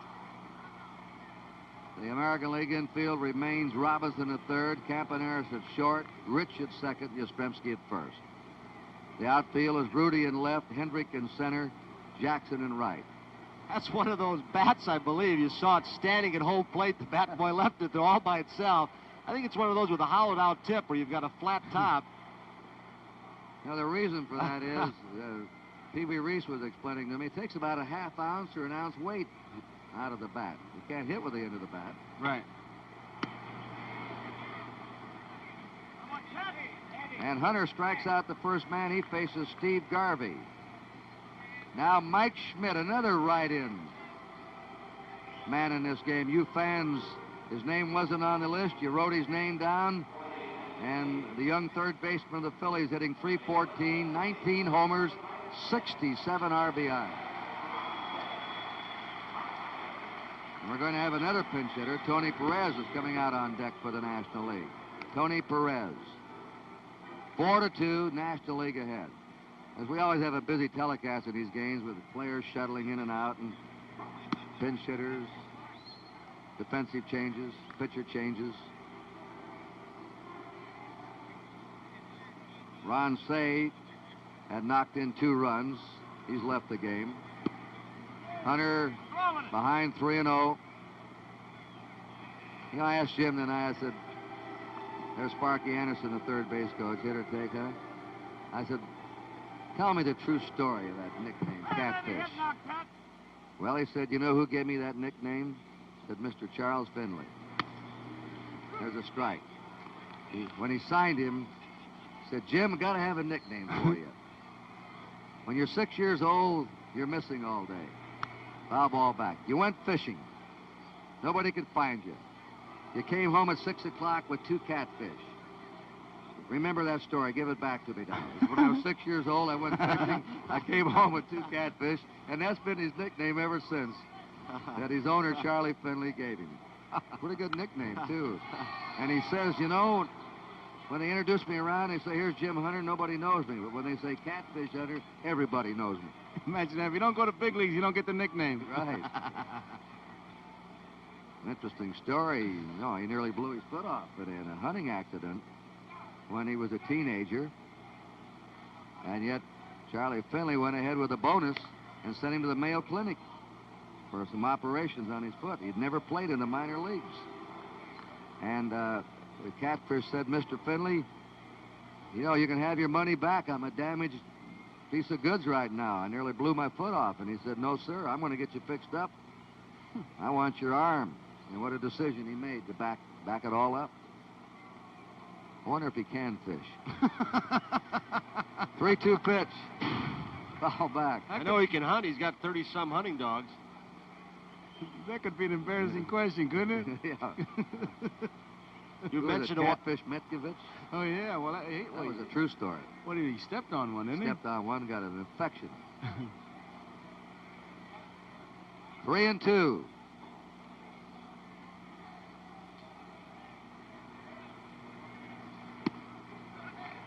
And Hunter's inside. And Mike Schmidt walks in the last of the 6th inning. Now here's Tony Perez batting for Larry Boa. We're going to have some new looks in that National League infield in the top of the 7th that's played so brilliantly so far. Tony Perez, all he does is just roll along every year, knocking in, averaging about 100 RBIs for the Reds. You might recall out at Anaheim, he hit a home run in the 15th inning off Catfish Hunter to win 2-1 for the National League in '67. We've got to keep our eye on Schmidt because he stole 14 bases during the course of the year. Hunter has a good move. He's an excellent athlete, fields his position, and he's quick to first base. A 1-1 count to Tony Perez. Ralph Garr's on deck. I'd like to have a manager say about me what they say about Perez. There's Ralph Garr. They say that Perez can drive in the big run from any place in the ballpark. He didn't want to go, and he fouled it off. 1 ball, 2 strikes to Perez. If you joined us late, the National League scored a run in the 2nd. The American League came up with their 2 runs in the 3rd. They took the lead. National League bounced back in the 4th with 2 and added another one in the 5th. And it's 4-2 National League. That high hard one fooled Perez. 2 strikeouts for Catfish this inning. And Ralph Garra, he has struck out and fouled out. Here's the time of the ball game I like to watch to see how pitchers, if they continue to work the same way. They've been getting Gar on hard stuff inside. They've been staying inside with him.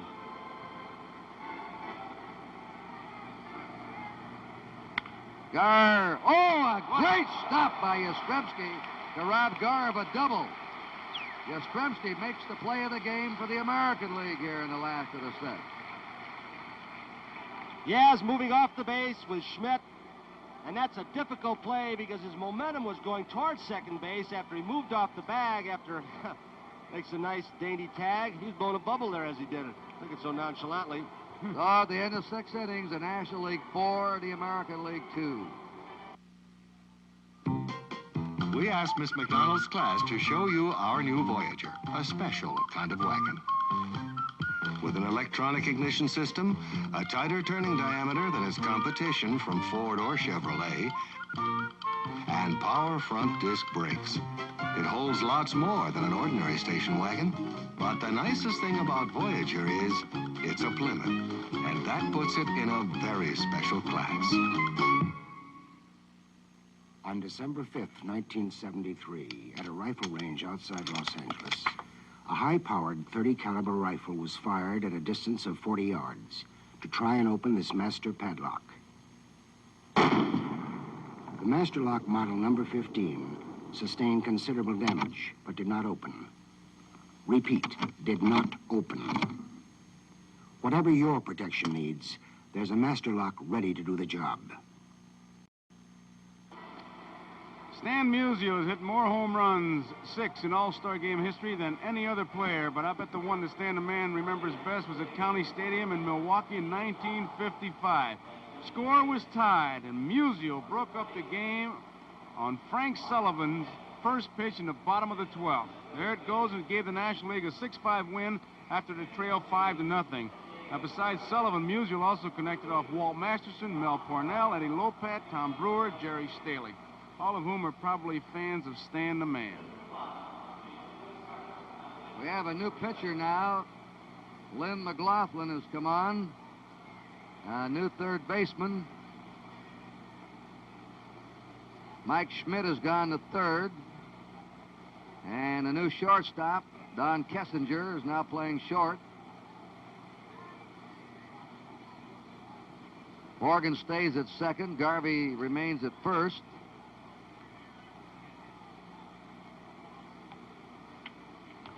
New left fielder, Johnny Grubb, San Diego Padres.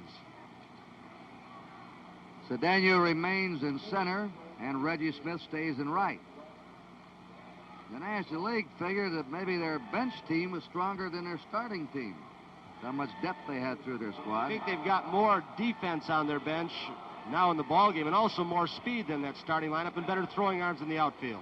Lynn McLaughlin has won 12 and lost 6 for the Cardinals. He misses with the ball. He's facing Bobby Grich, who singled in his one time up. Grich, Campaneris, and Jackson, the top of the order for the American League in the 7th. They're trailing by 2. Ball 2 to Grich. McLaughlin, in his 7th pro season, began in the Red Sox organization in '68. That ball's hit the third baseman Schmidt. An easy play for him. 1 down.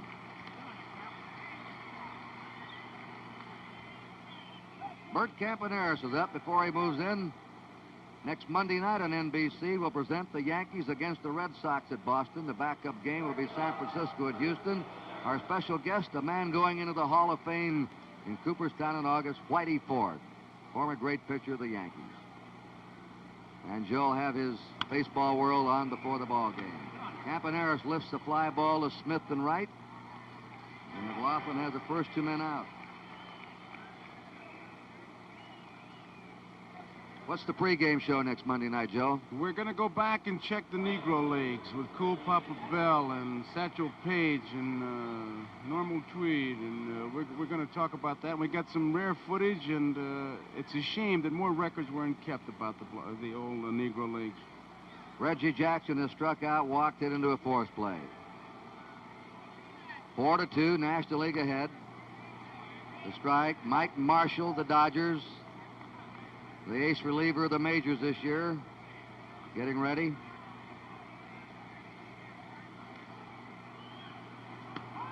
That's a strike. Might add, Kurt, to save me some letter writing, that's what Satchel Paige calls them. They're not the black leagues. They're with the Negro leagues. That's right. There's a high foul out of play. I never will forget Satch's description. I asked him how fast was Cool Papa Bell. But when he went to bed, when he turned the light switch out, he was under the sheets before it was dark. Cool could run. Yastrzemski on deck. 2 out. The American League has not scored since the 3rd inning. Change up.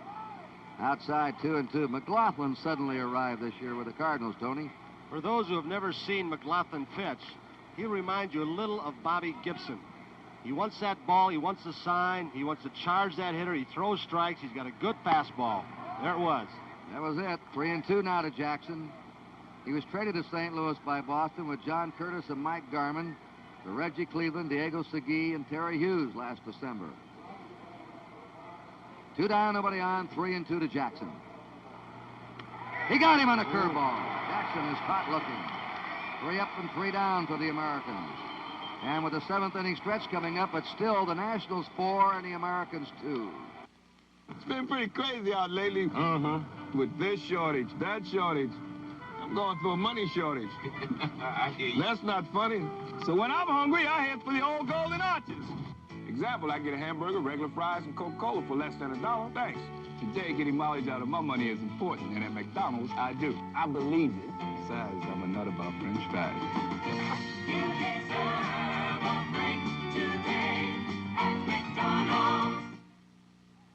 You may not be doing as much driving as you used to. Neither am I. But odd as it seems, the less you use your car, the more care it needs. Like tune-ups and oil changes.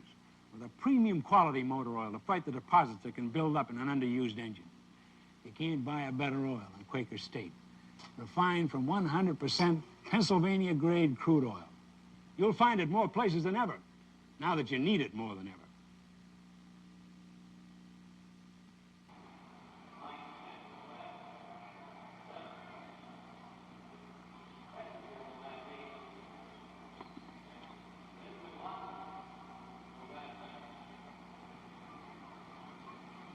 In 1972-62, en route to his major league record of 104 stolen bases, Maury Wills, there he is with Jim Simpson in our radio booth. He stopped off at D.C. Stadium in Washington for the first All-Star game played that year, and stole it too. Maury didn't get in the game until the 6th inning when it was still scoreless. But once he did, things started to happen, beginning with him serving as a pinch runner for Stan Musial. Maury immediately stole second and scored on Dick Groat's single. After singling in the 8th, Maury made it to third on Jim Davenport's single when a flustered outfielder threw behind Wills. Then Maury wrapped up a 3-1 National League win, scoring on a close play after Leon Wagner caught Felipe Alou's foul fly. A dazzling performance by Maury Wills, who may not have been the fastest man ever to run the bases, but certainly was the smartest and the best. Now we're in the last of the 7th inning, and Reggie Smith hitting in the leadoff position. The National League orders up. This is his first time up in the game. John Grubb, who went in defensively, is going to bat 5th, Kessinger 8th, and McLaughlin 9th. Reggie enjoying an outstanding year with the Cardinals. Been up among the leaders all year. Dave Cash is out on deck. There's a foul down the right field line. Cash will hit for Morgan. Marshall has walked in from the National League bullpen, so we could see him, and you've got to expect that if Yogi goes with his lead in the 8th or 9th. There's Mike Marshall, center of your picture. 4-2, National League ahead. Change up. Look out. Look out. The ball hit right on the top of the National League dugout as it slipped out of the hands of Reggie Smith and wrapped around the shoulder of that lady sitting there with her hand in front of her face. Want the bat, somebody said? Usher right there to see if she needs medical assistance, but she's saying, I'm all right. She's nice not smile. leave. She's not going to leave this game.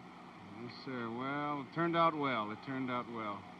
Reggie over at the dugout now looking over the top, waving to her, asking if she's all right, pointing to her. They have a souvenir of the All-Star game. He let him keep the bat. And they give Reggie a hand, and also a hand that no one was injured behind the National League dugout. Smith is third in the National League in batting with a .321 average. Jim Hunter working his second inning. There's a long drive. Going, and gone. Jackson didn't even move in right field, just looked up. That ball was really tagged by Reggie Smith, the first homer of the game.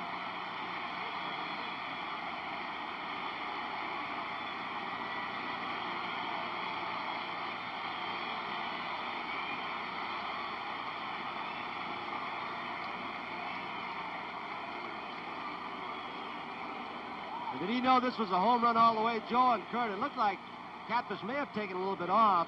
Bell high. Oh, he knows it. He wants to just see how far. He should have bought a ticket, Tony. All right, we have Dave Cash up. He receives a good hand. He used to play here with the Pirates. Now with the Phillies. This is his first appearance in the game. The National League's ahead now 5-2 in the last of the seventh. That was Reggie Smith's first All-Star homer and his first All-Star hit. And Yogi's getting him in the ball game. Only Jerry Grody, Chris Spire, and Ted Simmons have not been in of the players who are not pitchers. Raleigh Fingers and John Hill are two of the aces out of the bullpen for this American League team. A 2-2 count. Fingers, the right-hander. John Hiller, one of the most amazing comeback stories of all time.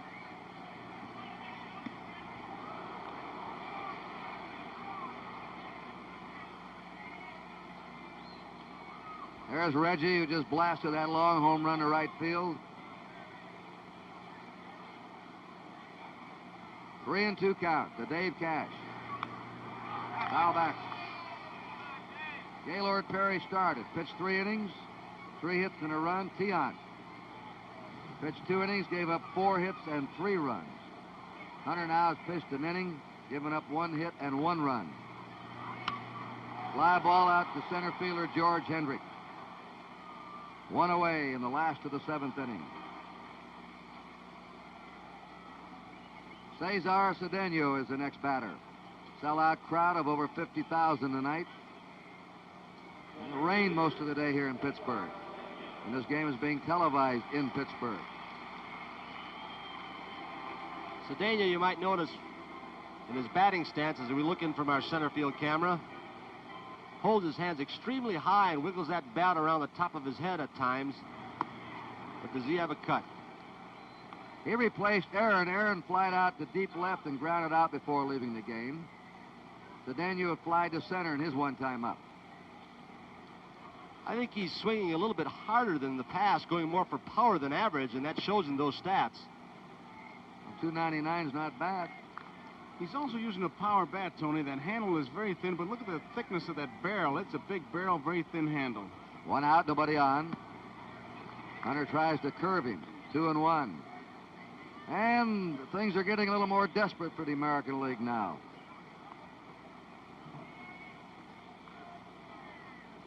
They're behind 3 runs. They've been completely dominated in recent years in this game by the National League. And yet the Oakland A's have won the last 2 World Series of the American League. Cedeno, one of the toughest hitters in the National League to fool. He always has a good cut. You can throw him a breaking ball outside, and he's got that great power to the opposite field, or you can bust him inside, and he can pull the ball. Tough to play. 3-2 count to Cedeno. 5-2, the National League ahead. In the 8th inning, Yastrzemski, Hendrick, and Rudy are due up for the American League. Struck him out. 2 down. Had him reaching for the high pitch. Johnny Bench has gone all the way tonight for the National League. He has struck out, singled, and walked. He scored a run. It's kind Kind of interesting, too, Kurt, because he's got 3 catchers, and looked like he wanted 3 catches because he wanted to use all his catchers. He must like the way Johnny's handling those pitchers. Must. Got the lead. The strike. 2 out, bases empty. John Grubb on deck, fine young hitter of the San Diego Padres. A natural smooth swing. 1 ball, 1 strike.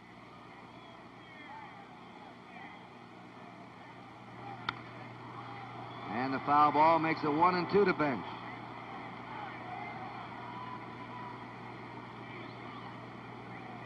Sparky Anderson. This is his man at the plate, Johnny Bench. He makes no bones about it. 1 ball, 2 strikes. That's Hunter's slider that just missed. 2-2.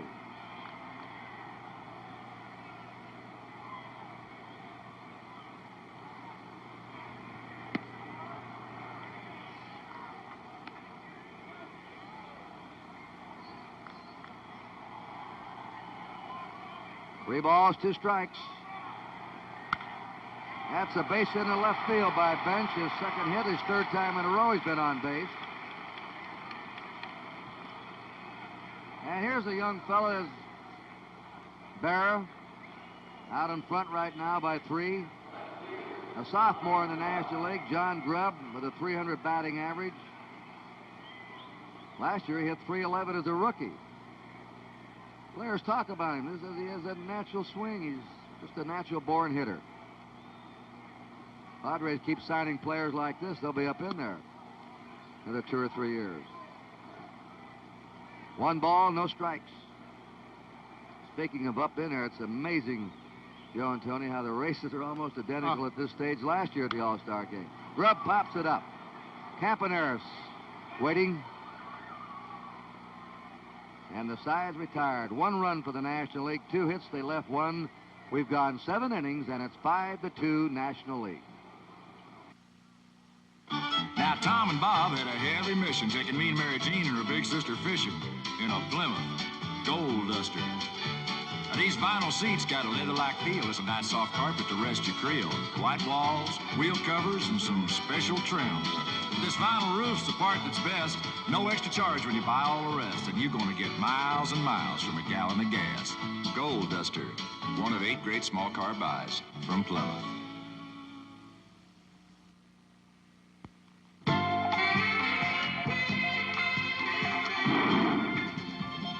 Now comes Miller time. Suddenly, you're the 3 best sailors on the water. And that calls for a round of the best-tasting beer you can find. Miller High Life, America's quality beer since 1855. If you've got the time, we've got the beer. Miller Beer. We pause now for station identification.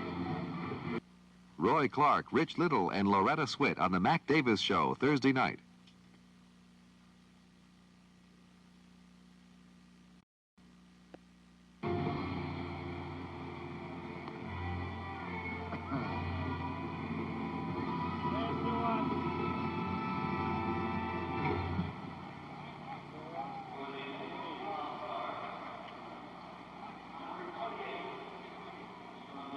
Carl Yastrzemski will lead off.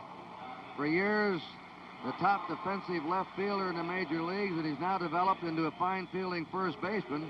Take a look at that play again that he turned in earlier in this game.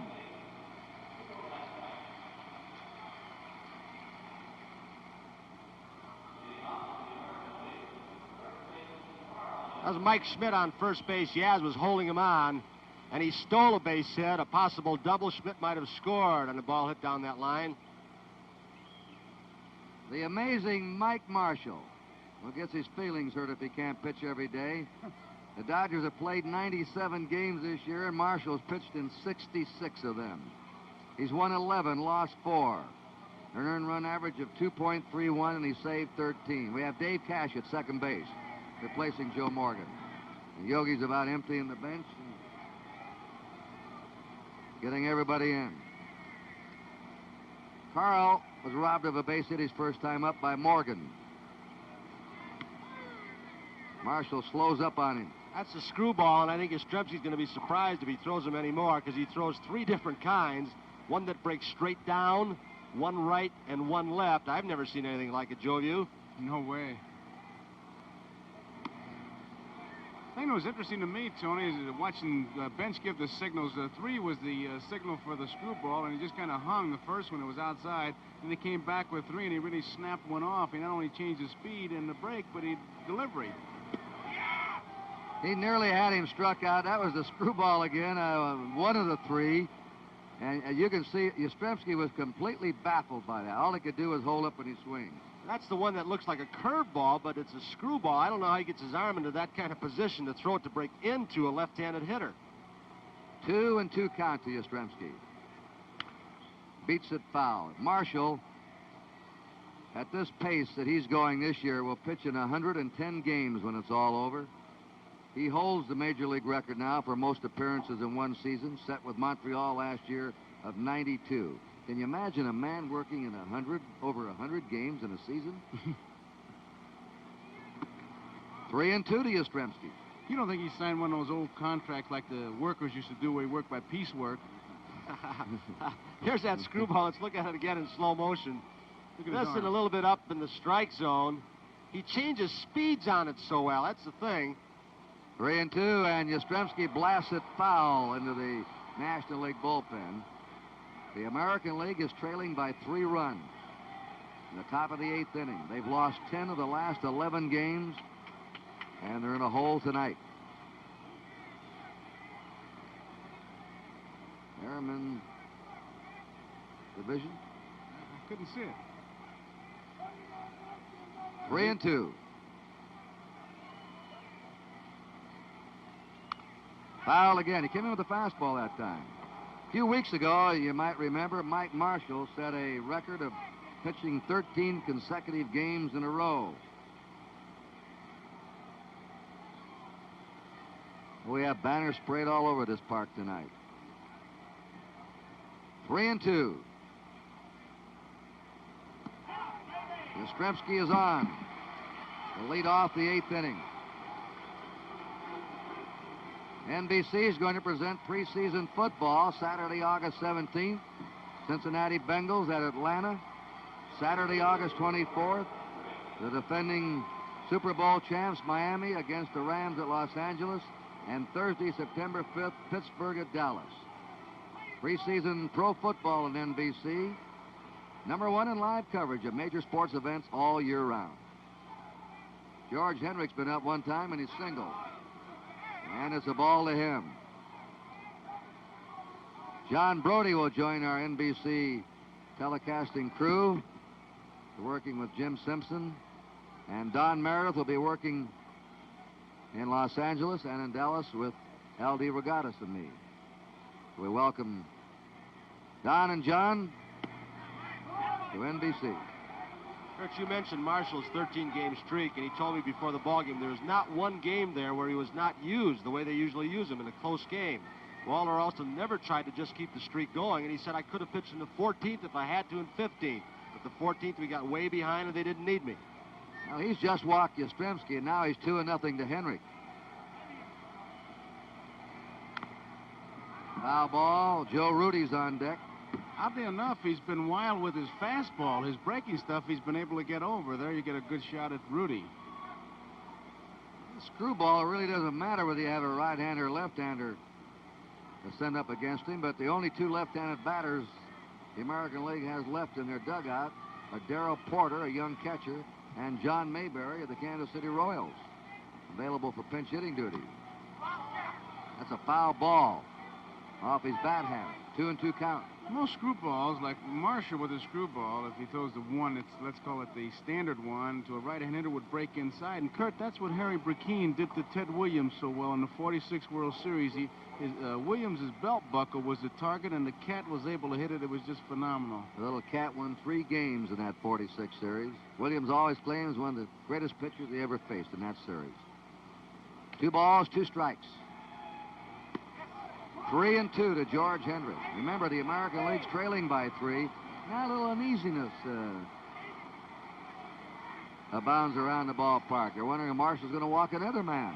Should be. If he walks him, you've got that tying run at home plate in the person of Joe Rudy. Yastrzemski at first.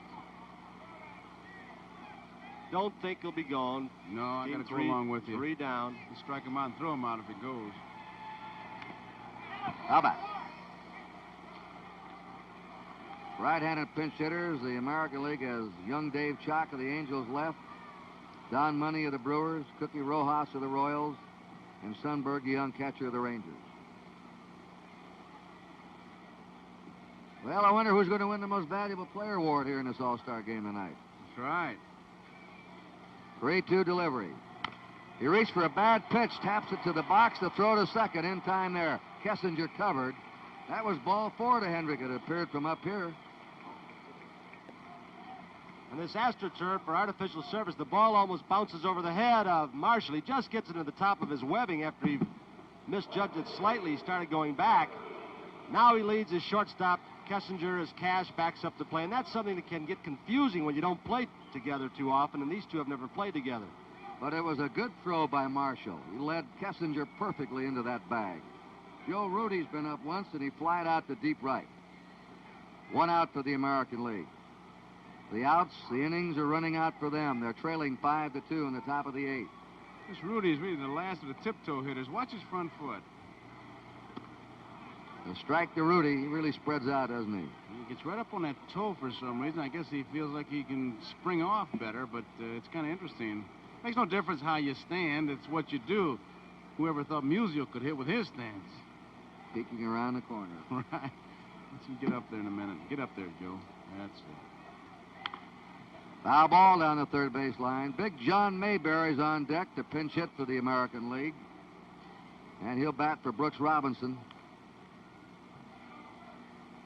And it looks like Steve Carlton out in the National League bullpen getting warmed up.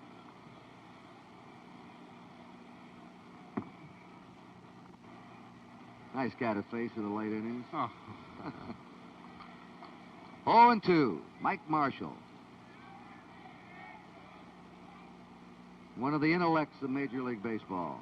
Made a special study of muscles, tendons. And you ask him about it, says, I can't even explain it. You guys aren't smart enough. He thinks a lot like Johnny Sain, the pitching coach of the White Sox, feels you have to throw a lot. Says if you don't, your muscles atrophy. So you got to keep out there stretching those muscles. 1 ball, 2 strikes to Rudy. 1 out, George Hendrick at first.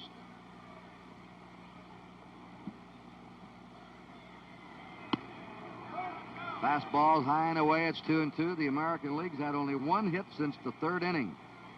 And they've been shut out since they scored their 2 runs in the 3rd.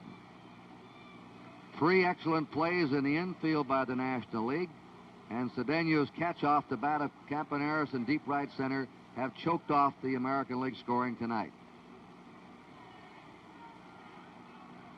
This will be a 2-2 pitch now.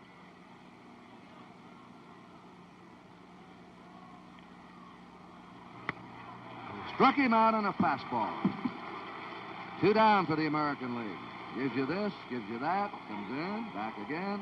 Interesting enough, though, that when he gets in a jam, he goes to his fastball. He gives you all that kinesiology business about the muscles and the screwball and the curveball, but when he gets in trouble, he jumps right on that express. John Mayberry, batting .260 for Kansas City, 19 homers, 53 runs batted in. Been hampered in recent weeks by a severe hamstring pull.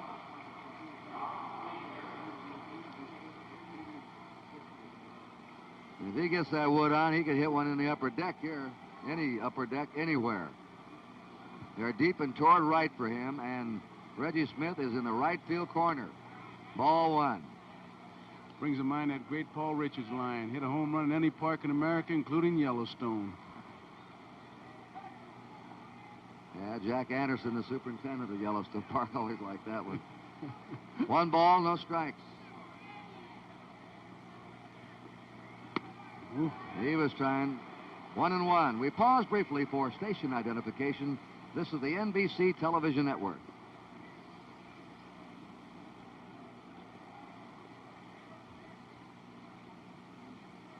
Well, Messersmith, Brett, Matt Lack, McLaughlin, Marshall have checked the American League. Dave Cash playing short right field. Kessner looks like the roamer, or Kissner. That was either one of his breaking pitches or screwball. There's Cash out in shallow right. Kurt Gowdy, Tony Kubek, Joe Garagiola. We hope you've enjoyed tonight's All-Star game from Three River Stadium in Pittsburgh. We're in the top of the 8th inning, 5-2 National League. He hits it down to first baseman Garvey. Easy play, and the American League has 3 outs left in this game. No runs, no hits, no errors, 1 left. Last of the 8th coming up, 5-2 National League. To get the most mileage from a new set of tires, you treat them right from the start. We didn't do that. Before this set of Sears steel-belted radials ran roads like this, they ran Morocco. Before they ran high-speed expressway, they ran blistering hot desert. Before the rain-slick highway and stop-and-go traffic, roads with guts of pure granite. Over 1,000 miles on some of the toughest road in the world. We punished them the way you never would. Then we put the same set of tires on the highway to see what they had left. Thanks to a combination of radial design and 2 tough steel belts, they're still going strong. 72,400 miles later. The Sears steel-belted radial. It can take a lot and still go a long, long way. Radial design. 2 steel belts. The Sears steel-belted radial. Only at Sears. Well, there's my man Yogi Berra, and I just had to ask him about his feelings of being a manager in the All-Star game. Did he ever think it was possible? Yo, did you ever think when we were kids you'd be here managing an All-Star team? No, Joe, I never dreamed I'd be a manager in an All-Star game, and I never dreamed there'd be a broadcaster. When you're managing this club, do you think about any of the teams we had as kids? Oh, I sure do. We always had the biggest guys, you know, Joe, we picked. And Poochie, you know, he was our biggest guy, plays first base, and the fattest guy was you. You were catching. Oh, nice going, yo, nice going. It's a big thrill, and good luck to you. Well, thank you very much, Joe. 2 boyhood buddies who grew up together, played baseball as youngsters on the hill in St. Louis. There's one of them, Yogi Berra, and the other one sitting here to my left, Joe Garagiola. Kurt, was it like that in your neighborhood? I know it was in Tony's, that the fattest kid was always the catcher? Yeah, it was mine. Well, when I warmed up in July and we got him out there, that's right. Nobody wanted to catch. Always the fat kid. I was always the catcher. Raleigh Fingers is now on for the American League. At third base is Dave Chalk. He's the first rookie in this game tonight for the California Angels. He'll be hitting 9th, and Fingers will be batting 7th in the American League lineup. Steve Garvey has gone all the way. He has singled, doubled, and struck out. He's knocked in a run, and he scored a run. 5 runs, 9 hits for the National League, 2 runs, 4 hits for the American League. The National League has sparkled in pitching and defense. And they've out-hit them, more than doubled. Well, you'd have to say they've dominated every phase of the game tonight. 1 ball, 1 strike.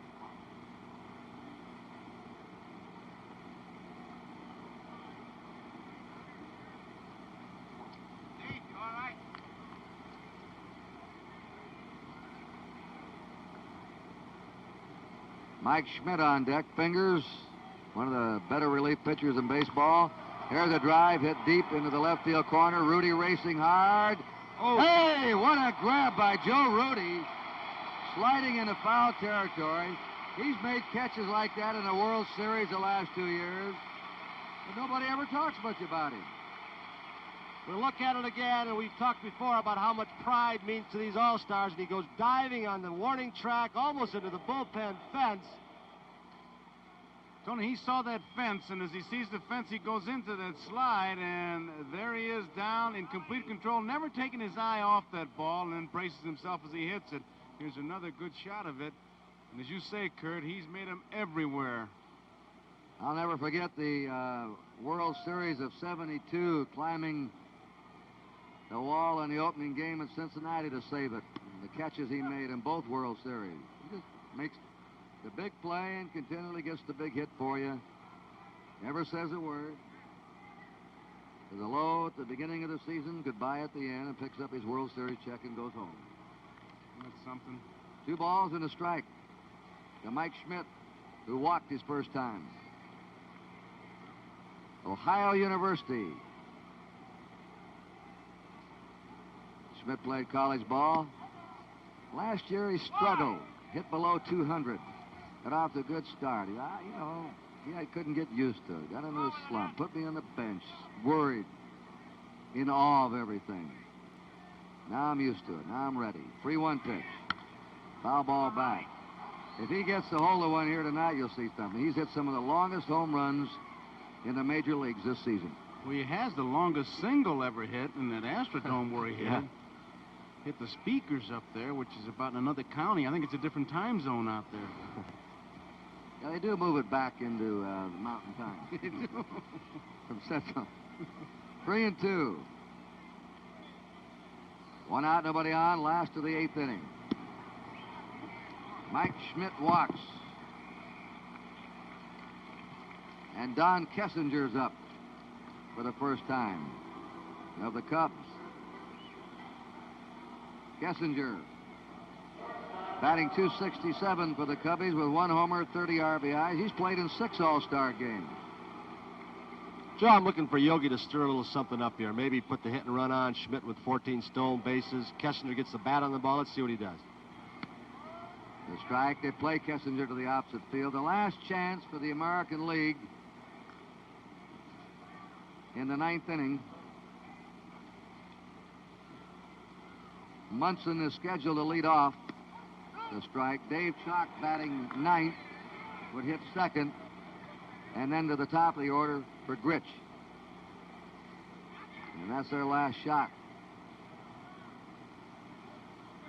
They have only 1 left-handed pinch hitter left. Yastrzemski holding at first. There's a drive into right center by Kessinger. This will roll to the wall. Rounding third is Schmidt. He'll come in to score. Kessinger's going for 3, and the National League has a 4-run lead.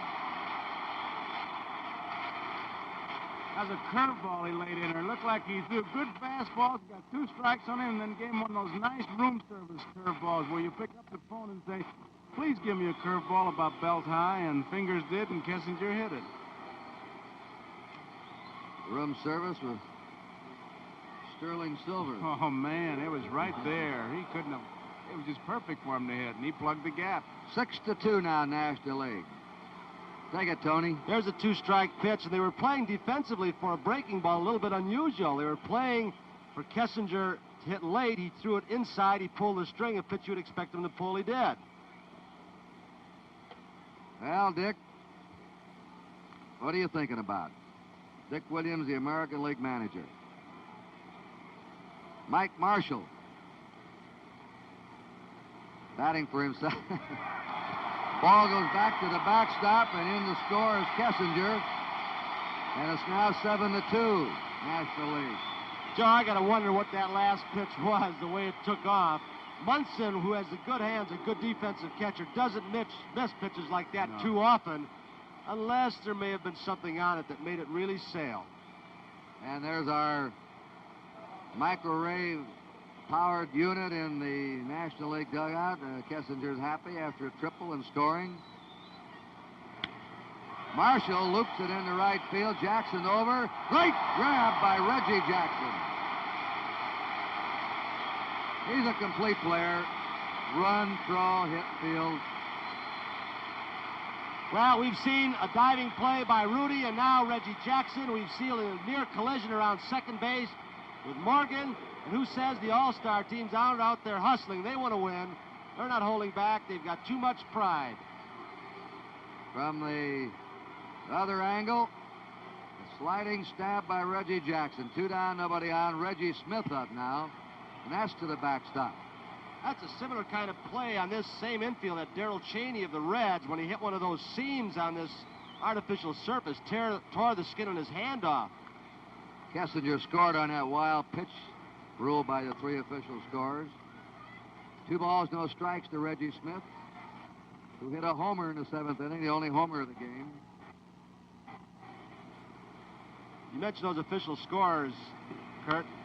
He fouls this one off. Joe Heiling of the Houston Post, Charles Feeney of the Pittsburgh Post-Gazette, and Luke Kay of McKeesport Daily News. Jack Herman of the St. Louis Globe was supposed to be here, but I understand he has some illness in the family, so he's replaced by Heiling. They score by committee. Well, they do. They get together and talk it over on a controversial call. 2 balls and 2 strikes to Smith. Sal Bando is scheduled to be with the American League tonight. He had an injured ankle, and Ed Herman, another player who couldn't make it because of an injury. 3-2. Raleigh Fingers has given up 2 runs in this inning. The American League has used Perry, Tiant, Hunter, and Fingers, just 4 pitchers. There's a high fly ball to right field, but Jackson has plenty of room. 2 runs for the National League on 1 hit. There was a wild pitch, nobody left. We're going to the top of the 9th at 7-2 National League. People across the country are recommending the Gillette Track 2 razor to their friends. So I told him, well, look, Dad, this Track 2 works great. I tell the customers that a Track 2 gives you the most fantastic shave you've ever had. There are 2 blades set close together. The first blade cuts your whisker, and before it has a chance to snap back, the second blade cuts it. It's a lot closer shave than I was getting with a single blade. I turned my whole family into Track 2 people. The Gillette Track 2 shaving system, the closest thing to a perfect shave. This is Don Rickles. Give me the president of Right Guard. Hello. You the underarm biggie? Listen. Quit making your Right Guard antiperspirant with this super dry anti-stain formula. Why? Listen, you hockey puck. I'm an entertainer. I get laughs with my insults. But how can I get people hot and bothered when they've got your Right Guard keeping them cool? Right Guard helps keep them dry. You keep selling Right Guard, and you can pay for my mother's apartment in Miami Beach. Here's a message from Major League Baseball, cooperating with the Federal Energy Office in a voluntary energy conservation program. This country's facing an energy shortage. We know baseball's loyal fans want to conserve electricity and gasoline in every way they can. So turn down that air conditioner. Turn off all unnecessary lights and appliances. Baseball thanks you for your conservation efforts. This message from the Office of Energy Conservation, Federal Energy Office, furnished to the public service by Major League Baseball. Jerry Grody now has replaced Johnny Bench. Behind the plate, it's Marshall and Grody, the National League battery. Thurman Munson has caught the entire game for the American League. He's leading off in the 9th.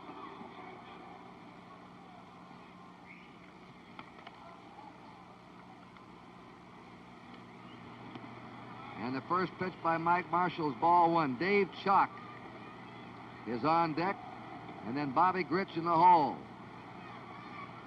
They represent the last hope for the American League in the 9th. There's a ground ball to second baseman Cash. The pickup and throw, and there's 1 down. And the American League's down to their last 2 outs.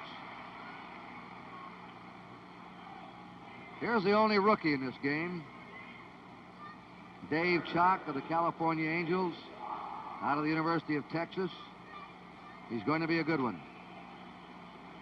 I want to thank Jim O'Gorman, our production stage manager, and Ed Prendergast for their work in the booth tonight. Our field coordinator, Hugh McDermott, and our statistician, Alan Roth.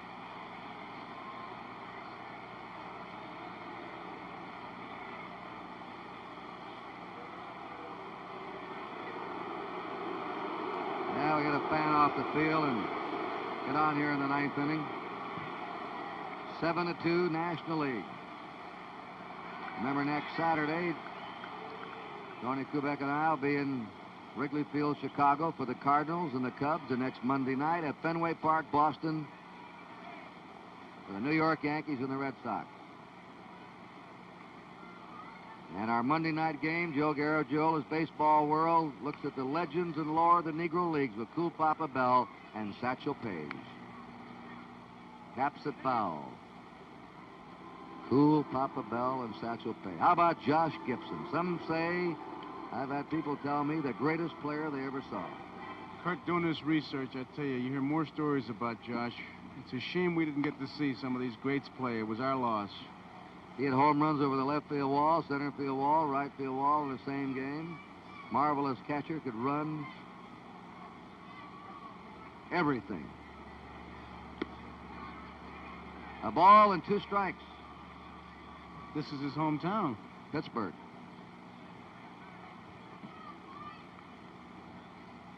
What was that? Homestead Grays? Homestead Grays, that's right. 1 ball, 2 strikes, 1 out here in the 9th inning. The National League ahead by 5. Mike Marshall pitched the 8th, walked the man, and put the next 3 men down.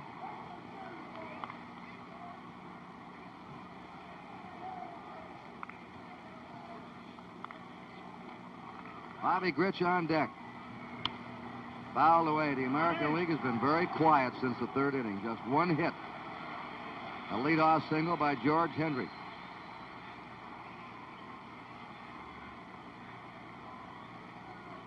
Check that, 2 hits. Grich had a single in the 5th. They've had 3 singles and a double tonight off National League pitching. And Chuck strikes out. 1 out left now for the American League. And Bobby Grich is up. He is singled and grounded out. Nothing happens to change this picture. A special committee instead of writers and broadcasters and waiting for a long discussion. Steve Garvey has been selected as the most valuable player in this game. The first baseman. He's gone all the way for the Dodgers. For the National League tonight. Here it is, right to Garvey, the most valuable player. He's got the ball. 3 up and 3 down. The National League has won its 11th game of the last 12. Their 3rd win in a row. The winning pitcher was Ken Brett. The losing pitcher was Louis Tion. We're going to see Steve Garvey receive the MVP trophy of tonight's game. So we'll be back. The final score. The National League, 7 runs, 10 hits, 1 error. The American League, 2 runs, 4 hits. Freedom. Financial freedom. Freedom to live the way you want. Freedom to educate your children the way you want. Freedom to retire the way you want. Financial freedom. It doesn't come easy. But you don't have to go it alone. Merrill Lynch wants to help you fight for it. Merrill Lynch wants to help you fight for your financial freedom. By reaching out to see things differently, man's genius is now helping to free him from his earthly home. Another result of that reaching out, the amazing electronic devices like this one, designed for Quasar color TV. It's part of our continuing improvement in 100% solid-state design, where solid-state devices contribute to your confidence in the set you buy. Reach out for Quasar. Where are we going? What camera, here? Yeah. All right, with me on the field, Baseball Commissioner Bowie Kuhn, the man who won the MVP trophy for this All-Star game of 1974, Steve Garvey. Mr. Commissioner, you have the honor. This trophy is emblematic of the most valuable player in the 1974 All-Star game, the 45th All-Star game. It goes to Steve Garvey for outstanding offensive and defensive play in this game. You clearly earned it, and on behalf of professional baseball, I congratulate you. And by golly, the fans certainly were smart when they wrote you in and made you the first baseman on this team. Thank you very much, Mr. Kuhn. That is something, a write-in candidate. You weren't even expected to show up for the ball game. You were so sick for a while, Steve, and here you played the entire thing. You take a hit away from Yastrzemski in the 5th, save a couple runs, a possible rally, and that's quite a tribute to this man right here for playing that entire ball game, Commissioner. I say so. I repeat, it makes the fans look like the most sagacious people around. That's what we think they are. Steve, one final comment? Yes, Tony, I just can't express in words itself the thanks to all the people across the country that got me here. And I think this is my way of repaying them, because this isn't my trophy tonight, it's theirs, I think. Steve Garvey, my thanks. Commissioner Bowie Kuhn, thank you. Your system with the cards and the punch-outs and the write-in has proved that it works. Thank you so much. Let's go back upstairs. Again, the final score, the National League 7, the American League 2. In a moment, we'll continue to review the action of tonight's game.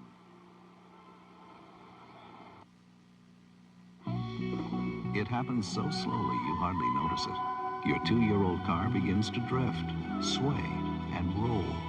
And it's like driving at sea. A set of Monroe-Matic shock absorbers can help put you back on solid ground. Because the better the shock absorbers, the better your ride control. And Monroe-Matics adjust automatically to give you solid, automatic ride control. So let Monroe put you back on solid ground.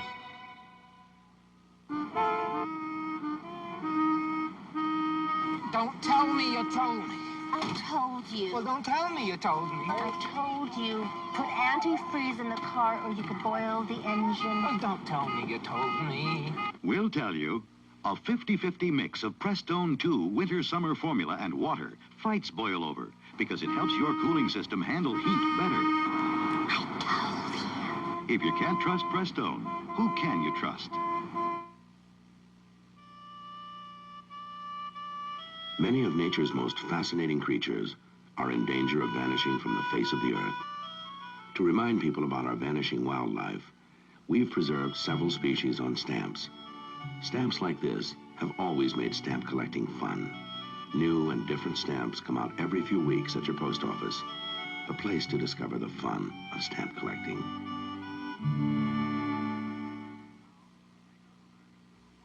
Now, from the maker of America's #1 selling compact cars comes a new small car. Valiant Chrome. Economically small for good gas mileage, yet luxurious.